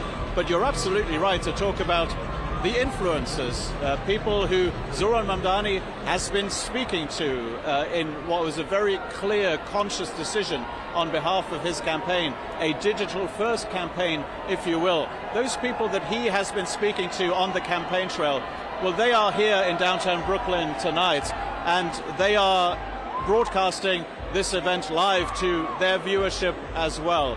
It is a very modern, a very innovative campaign that we've seen from Zohran Mamdani. Of course, we'll have to wait and see how that translates into his position in City Hall when he will have to make true on all of those promises that I just enumerated that he has made.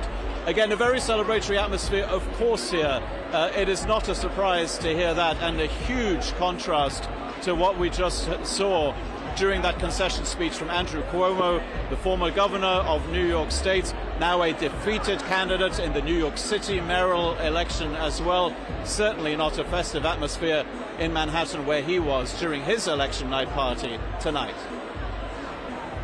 Thank you, Philip, for those continued updates from there in New York City. We will keep up on our screen images coming to us from Mamdani's election night campaign headquarters.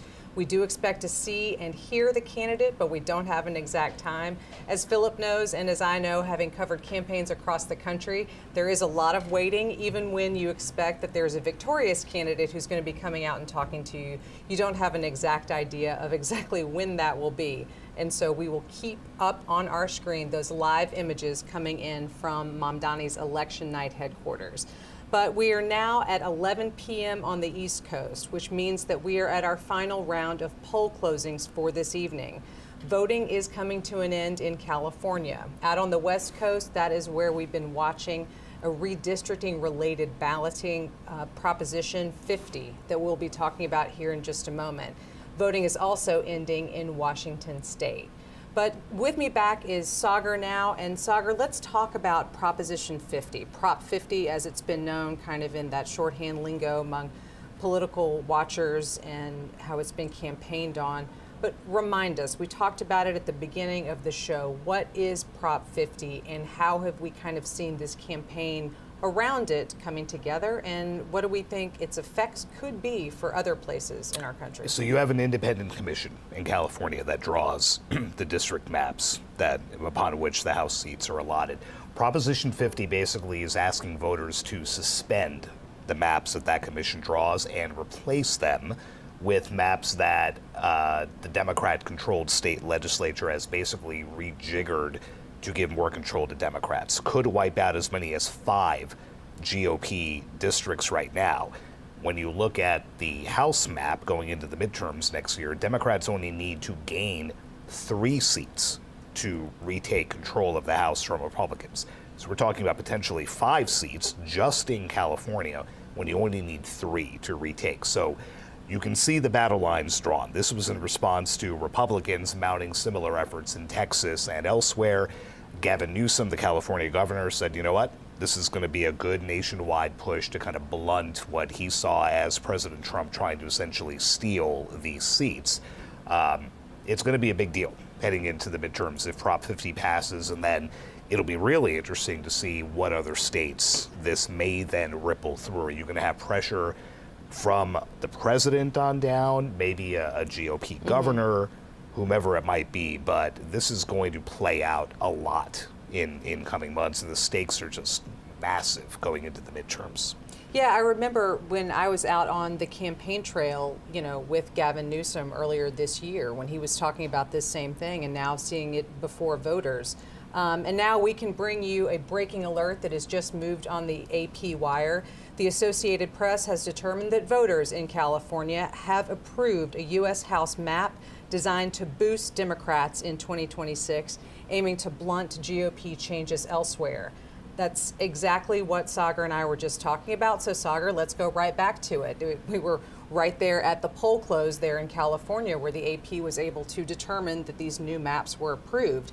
As I was just noting before we had that breaking alert, I was out with Gavin Newsom, who's presumed to be one of the Democrats who will be campaigning for president here in a couple of years. And at that moment, he was talking about the situation in Texas and already talking about how he fully, months ago, Gavin Newsom was already out saying, well, why don't Democrats do this too? We certainly could in some places.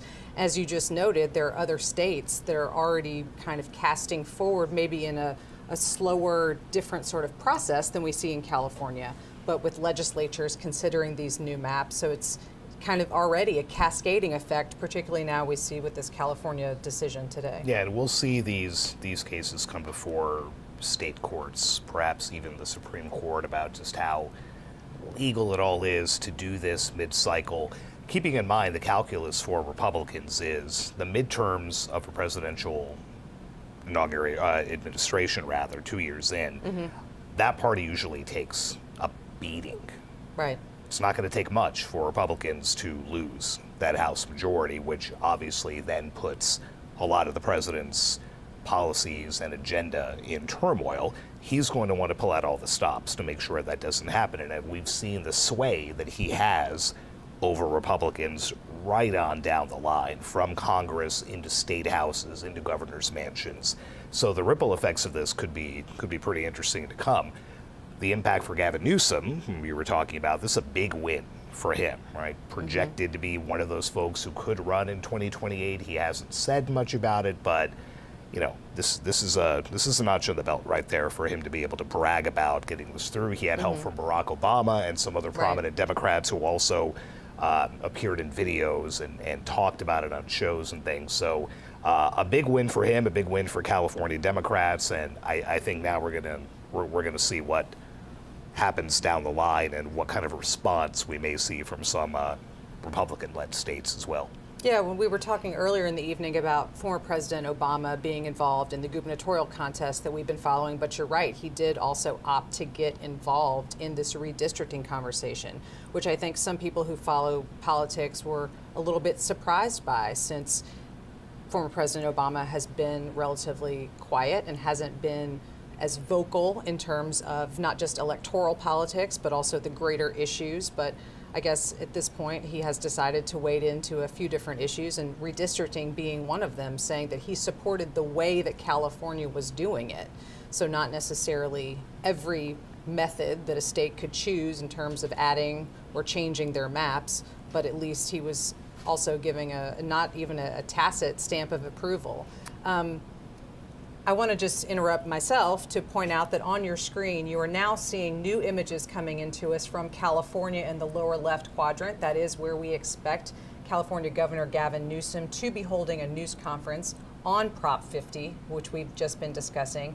And there is also some movement in the upper right quadrant. That is where we are awaiting New York City mayoral race victor Zohran Mamdani to address the supporters at his campaign rally there in Brooklyn.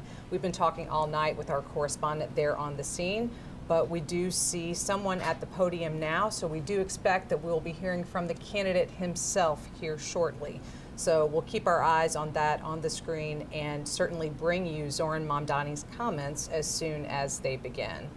So, Sagar, thank you for this analysis that we've been discussing about these redistricting vote that we've seen tonight in California and the other places where we've seen it happening. But there are no other states that are at that same stage in terms of having what they've been doing in California. At least there's legislative debates, right? But nothing that's actually before voters. Nothing that's come to fruition like this, that has been presented to voters in and of itself, standalone, in a special election, that has gotten anywhere near this type of, I mean, Barack Obama's 30-second video pushing for it a month ago, you know, raced through social media. So, you know, they brought out the star power for that, and getting back to what you said about former President Obama, relatively low-key, you know, kind of playing post-presidency like George W. Bush has, not getting involved, not speaking out about a whole lot of things, unlike Donald Trump for those 4 years, very much like Joe Biden now. But, I mean, to give you a sense of what Obama has been like lately, he even pulled out one of the old greats when he was campaigning over the weekend in the governor's races, don't boo, vote. And the place went nuts, right? Vintage 2008, 2012 Barack Obama trying to get Democrats energized again, and I think we're going to see a whole lot more of that. what was that math again? 364 days. 364 days till to the midterms, and we'll be back and do it all again. Thank you. We'll set our calendars and set our clocks now. We are going to return you to that live video that we've been talking about coming in from Zohran Mamdani's campaign election rally this evening. So we will leave you with those live images and be back with you soon.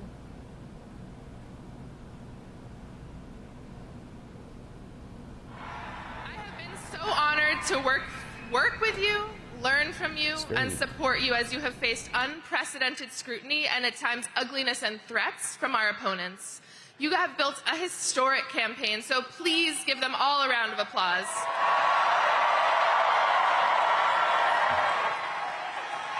And please join me in celebrating the person who has been Zohran's right hand from day one, whose deep commitment to our movement and care for our people has infused every part of this campaign from top to bottom, and without whom we would not be here tonight, Elvis Church.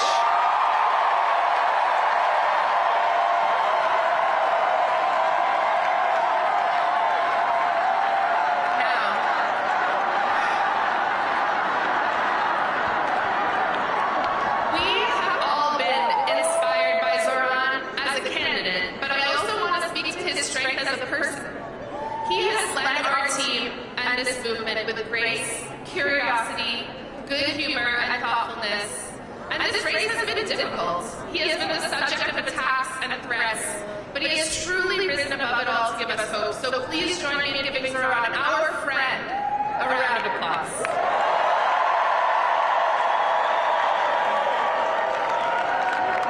And there are too many supporters to name, so I want to speak to everyone directly. Please raise your hand if you have given to this campaign, whether that is time, labor, knocking a door, hosting an event, creating art. And if you are one of the tens of thousands, this is beautiful, and if you are one of the tens of thousands of people who contributed but cannot be with us tonight, this is for you as well. You have made history. You set unreachable goals and then exceeded them. You believed in this city and believed in each other. And you achieved something that people will speak of for decades to come. You led with kindness and compassion. And most importantly, during a time of despair and rising fascism, you decided to fight for someone that you don't know. So thank you.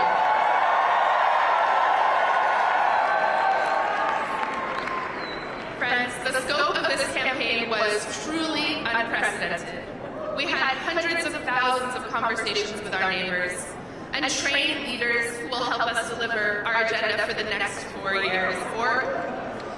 But this record-breaking program did not come out of nowhere. It was the product of years of organizing and leadership development by New York City GSA and so many of our movement partners.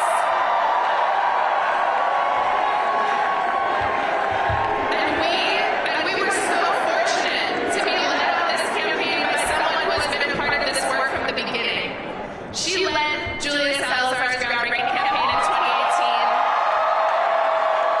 And since then has been behind the scenes in so many of our victories.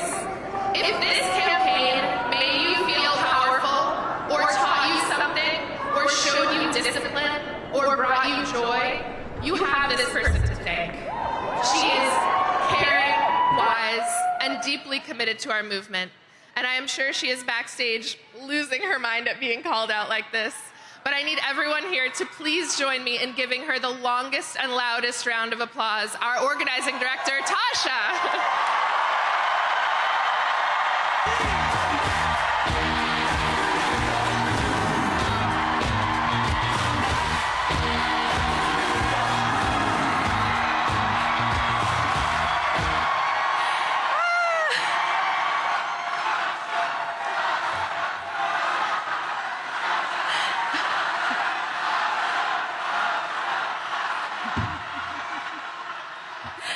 Thank you.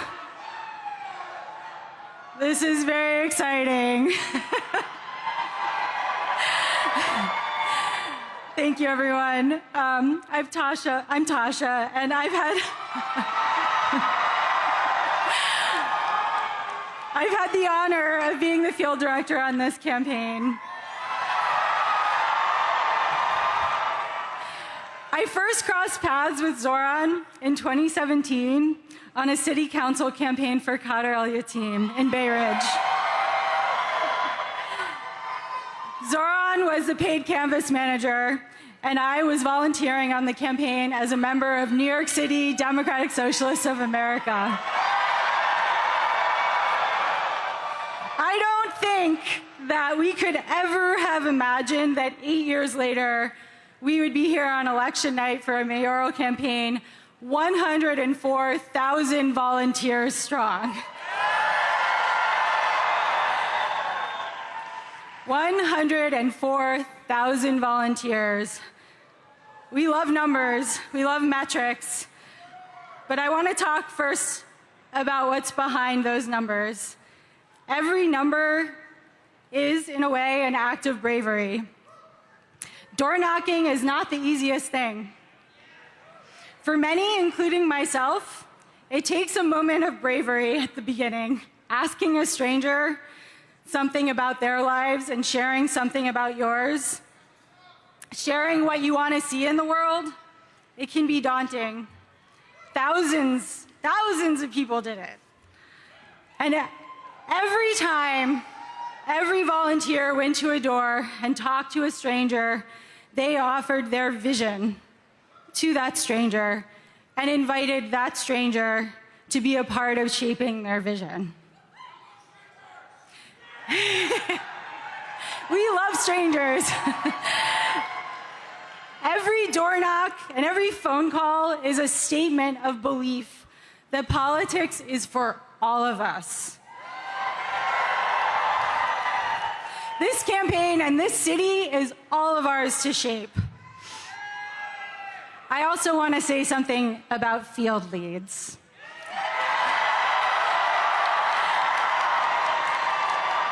All of our canvases, for those who don't know, all of our canvases have been led by volunteers we call field leads. Many of them are here. Most led a shift every week, and some led a shift every week since December.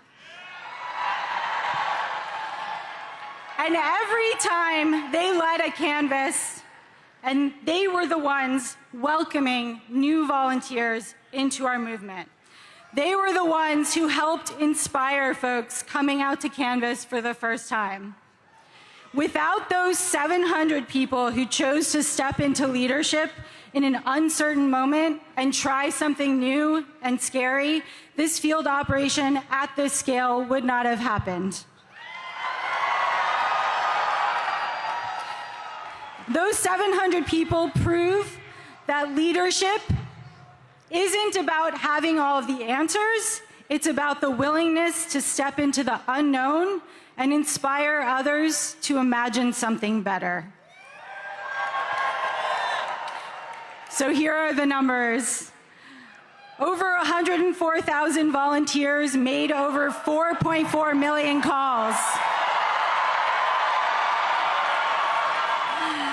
At around noon today, a volunteer knocked our 3 millionth door.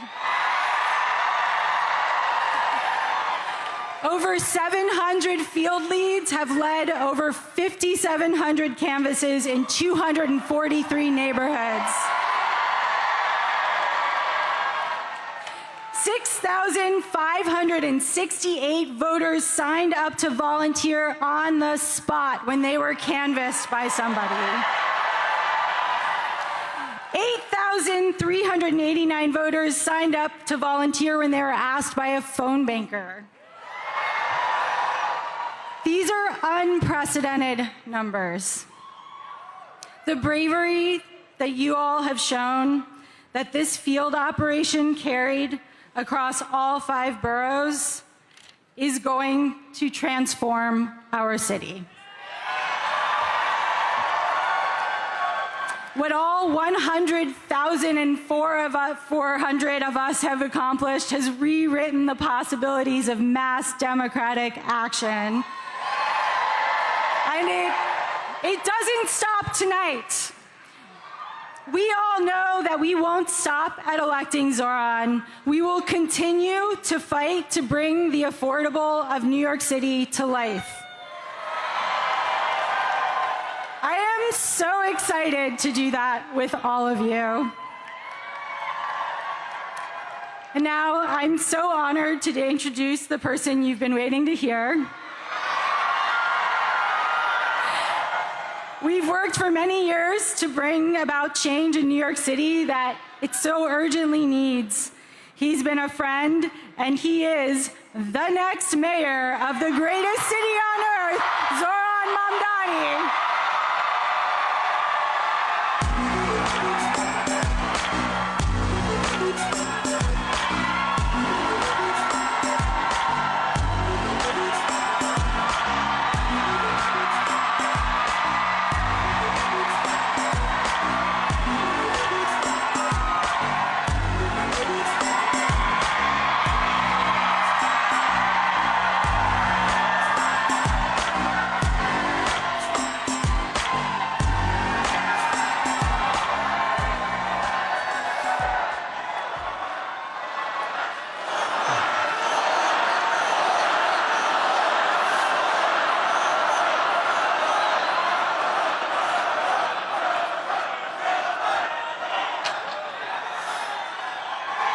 Thank you, my friends.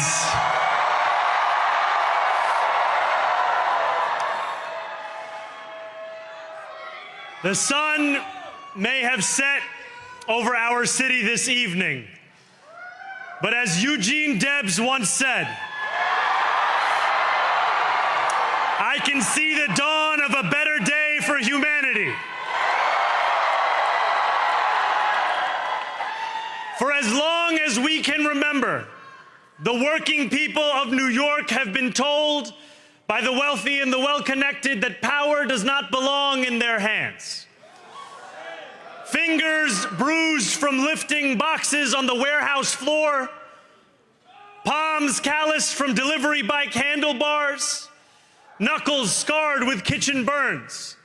These are not hands that have been allowed to hold power. And yet, over the last 12 months, you have dared to reach for something greater.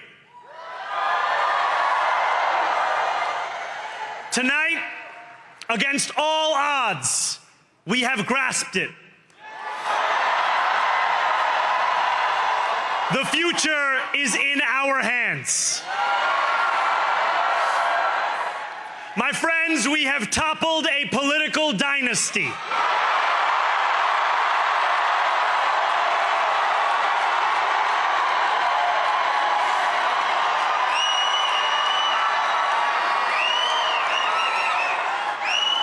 I wish Andrew Cuomo only the best in private life.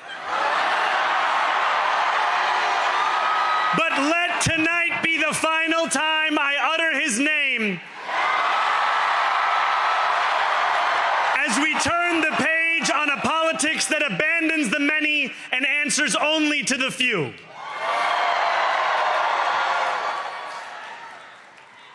New York, tonight you have delivered a mandate for change,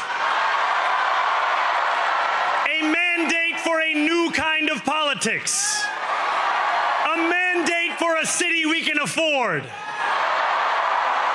and a mandate for a government that delivers exactly that. On January 1st, I will be sworn in as the mayor of New York City.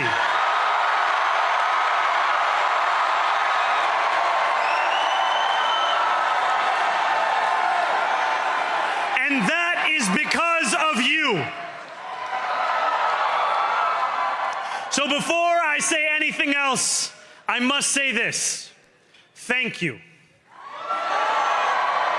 Thank you to the next generation of New Yorkers who refused to accept that the promise of a better future was a relic of the past. You showed that when politics speaks to you without condescension